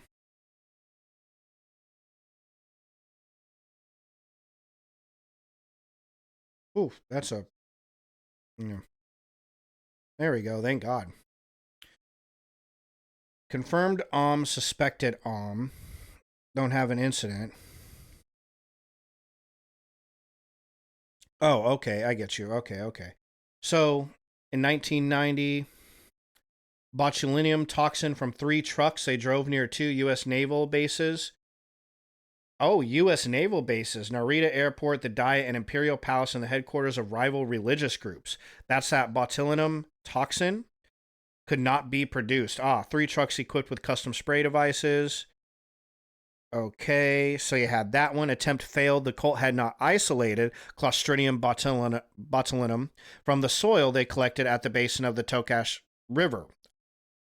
Okay, apparent motive was to bring about an apocalyptic war or retaliation for the defeat of 25 AUM members running for political positions. So that was their first attempt. Shoku Asahara led more than 40 of his followers to Zaire with the supposed intent of giving medical assistance to Ebola patients. However, it is believed that AUM's true purpose for traveling to Zaire was to collect samples of the Ebola virus. Yep, of course. The perpetrators attempted to spread what they thought was botulinum toxin at Tokyo, Japan during the prince's wedding by using a car that had been equipped with a spraying device. This is their second attempt with botulinum. Botulinum? Yeah, botulinum. Okay, now that's it. to disrupt the prince's wedding, seize power, and place the blame on the United States. Okay. The perpetrator, that was in 1993. Again in 1993, twice sprayed the vaccine strain of Bacillus anthracis from the roof of their new Tokyo headquarters building in Kamido Koto Ward. Okay. Civilian population in the vicinity of Ahm's Tokyo compounds. Okay, that's who they were tried. The attempt failed. The cult had not acquired a usable strain of Bacillus anthracis. They did this to test the dissemination device to injure elected officials and possibly lend credibility to Ahm's allegations that the U.S. military was using poison gas and biological weapons on the Japanese population. So there was clearly something here where they wanted to get U.S. involved and blamed for this. Ahm members spread vaccine strain of Bacillus anthracis twice. First against the legislator, then the Imperial Palace and the Tokyo Tower. They used a truck equipped with a custom-made spraying device. And that attempt failed. They were not really good at this. Maybe, all my experience in attempting to poison people, yeah, maybe it's more difficult than I imagine. And it takes a few attempts at this, okay? But it failed. Oh, the nozzle was clogged. They didn't clean their shit. Ahm disseminated the vaccine strain. They did have the proper strain, though, it looks like. The instance was a simulation of apocalyptic war, maybe? Okay, that was all in 1 year they tried that shit, okay? They tried twice to spray Bacillus anthracis and then botulinum. And then again in 1993, perpetrators attempted to murder the leader of a rival spiritual organization with nerve agent sarin on 2 separate occasions. The attempts failed. On the first attempt, the perpetrators were scared off by unknown individuals who were following them. On the second attempt, the perpetrators experienced technical difficulties. The radio-controlled helicopter crashed, and the vaporization system in the unspecified vehicle caught fire. Asahara was reported to have held a grudge against these people for abusing Buddhism and selling their souls to the devil. Okay. And in 1994, attempted murder on an attorney by releasing sarin in the ventilator system and on the windshield of his car as it sat outside the Kofu District Courthouse. The attorney was involved in assisting Ahm victims. And one casualty consisted of narrowed vision and other symptoms of nerve agent disposure. Was that the guy did they get the right guy even? No, I don't think. Yeah, they did.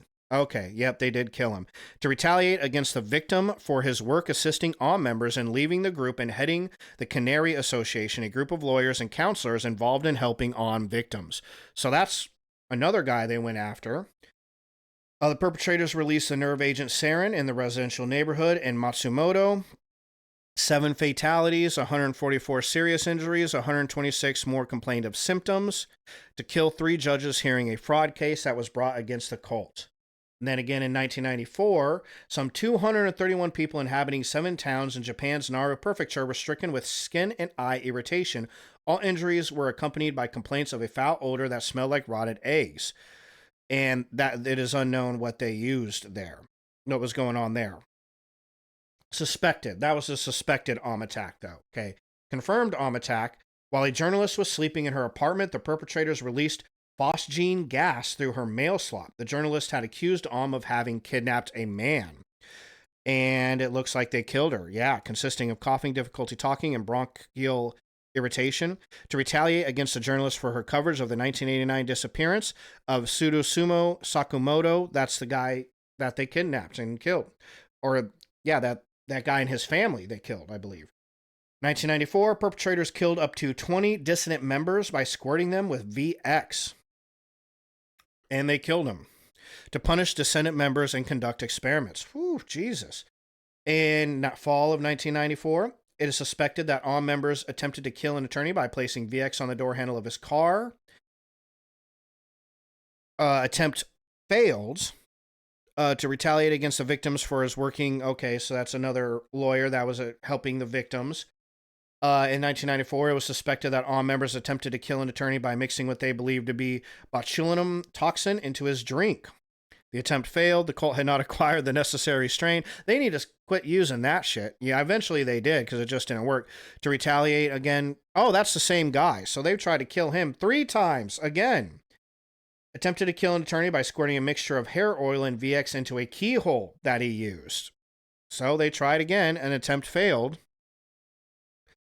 And this is 1994. On 2 separate occasions, the perpetrators attempted to murder a man outside his home in Nakano Ward by squirting him with VX. 1 injury, and that was to punish the victim for offering shelter to former followers. How? Oh, wow. I bit off way more than I can chew. These are copycat incidents. Okay. Jeez Louise. Look at that, man. Oh, I mean, I'm going to keep going. Members posing as joggers attacked a man on the street by spraying his face with VX and injecting it into his head or neck. He died. And it was to punish the victim for allegedly spying on the cult. Holy crap. And then in 1995, perpetrators are involved in testing biological agents on dissident members of the group. Doesn't look like anybody died. 1995, the perpetrators attempted to kill the leader of Supreme Truth Victims Group by spraying him with VX. He was injured, but he survived. Did they try again at this guy? I think they tried at that guy. No, they didn't try at that guy. Okay, so a new guy confirms the perpetrators attempted to murder the leader of a rival religious organization by placing VX in his air conditioning system of his car. And that was, again, just a rival religion. These people are full-blown just going at it. Holy shit tits, man. I mean, these guys are busier than the fucking mafia. Yeah, geesh. 1995, perpetrator illegally purchased gas masks and other military equipment, from a U.S.-based military surplus company. Oh, okay. Hold on, give me a second. I got noises. Okay, 1995 again. Passengers aboard a subway train in Yokomo complained of headaches and sore throats caused by unidentified smelling fumes. That's suspected. Confirmed. Perpetrators placed 3 briefcases equipped and intended to spray botulinum toxin near the ticket barriers in Kasumigaseki, Tokyo. And that's in another subway station. Oh, one of the members in charge of placing the briefcases replaced the toxin with water. So that was sabotage from the inside to cause mass panic. And then March 1995, sarin-filled plastic bags killed 12 people to aid in the fulfillment of Aum's prophecy of an Armageddon-type battle between the United States and Japan. Okay, well, we didn't read that, but we were seeing how that between the U.S. and Japan, right? That was a regular thing that kept popping up. I'm going to add this to the description for anybody who wants to read it. 1995, reports were issued regarding an unidentified odor emanating from a suspected hideout. That's just suspected. 20 people on the subway line in Yokomo report smelling a foul odor. Again, 1995, 2 transparent vinyl bags, one of which was on fire, were found in the men's restrooms in Shinjuku, Tokyo subway station. One bag contained sulfuric acid and the other contained sodium cyanide, which together produced the lethal gas hydrogen cyanide. Okay, so that we did read that one. That's right. They attempted that one again. Several people in Yokohama subway station were affected by identified foul-smelling fumes. Same thing. They're not entirely sure. And then suspected again, another Yokohama subway station, unknown. A lot of people are injured, but nobody's dying from these. 1995, suspected 2 pink transparent bags along with a timer and reaction device were found in the women's restroom of the Kyobocho Tokyo subway station. Suspected again, 3 men were made ill by identified fumes in a restroom of the Tokyo subway station. A cyanide-producing device was found in the bathroom of the Shinjuku railway station. A passenger in the men's room of the Ginza Tokyo subway station complained of identified fumes coming from a broken bottle. The perpetrator confessed to having helped produce hundreds of kilograms of mustard gas, VX gas, sarin, soman, tabun, and sodium cyanide at the cult's compound. Oof, geesh. Police found 2 bottles of sodium cyanide at a campsite where they suspected member was residing. One tip from former member, police unearthed a bottle of liquefied VX nerve agent from the bank of the canal. Police discovered 8 cylinders containing 160 kilograms of hydrogen fluoride, which can be used to make nerve gas. And then police confiscate Aum's notebooks that contain information about the nature of sarin and its production. Okay, so, I mean, Jesus, that is a long list of attacks, man. These fuckers were just not letting up, man. They were going to town, right? Damn. Well, there you go. So they might not have taken out as many people as our initial first two groups did. The movement for the restoration of the Ten Commandments and the People's Temple, but not for a lack of trying. Holy shit, they most certainly gave it their all, right? They gave it their good old college try. But there you have it. So I would still put them on, they're equally on the list of bad dudes, right? Like, just because not as many people died, they attacked everybody. They just, thank God they must have gotten the shitty chemist out of college, right? Like the dudes who failed chemistry class were with them. Thank goodness, because holy crap. They were just going after people left and right. But anyway, that actually is the end of today's stream. So, and that went by really super fast too. Usually sometimes my Monday streams can take long because it's Monday, but today's the content of today's episode was actually kind of interesting to read about. So had a lot of fun reading it. To anybody that watched live, I appreciate you tuning in and hope you enjoyed learning about it as well. And to anybody who watched on YouTube, thanks for chilling and watching. And I hope you enjoyed it. If you did, please give the channel a like and subscribe. And we'll probably be doing a second one of these here sometime soon, because I had at least 2 other cults that I could throw up there. And we'll be able to add a third one for certain, because there was a whole list of them. I just picked the 5, it looked like, that I thought were the most interesting. So I'm sure I can pick a third one. The next time, because I'm on my 3-day a week right now, I'm only doing 3 streams a week. Next stream will be Wednesday, my news stream. And I think I'm going to be going over Trump's new EO that's banning the burning of the American flag. Okay, making it illegal to burn the American flag. We're going to go over that executive order. And then I'll probably pick some other, because that's a pretty short one. Give you my thoughts. We'll read the executive order together. And then we'll go over some other news stories that are happening this week. So that sums it up for today, though, in today's episode of Morbid Mondays, the Death Cults edition. Hope you guys enjoyed yourselves. To everybody who watched live, I greatly appreciate it. And hopefully I will see you back here 7 p.m. this Wednesday. Peace.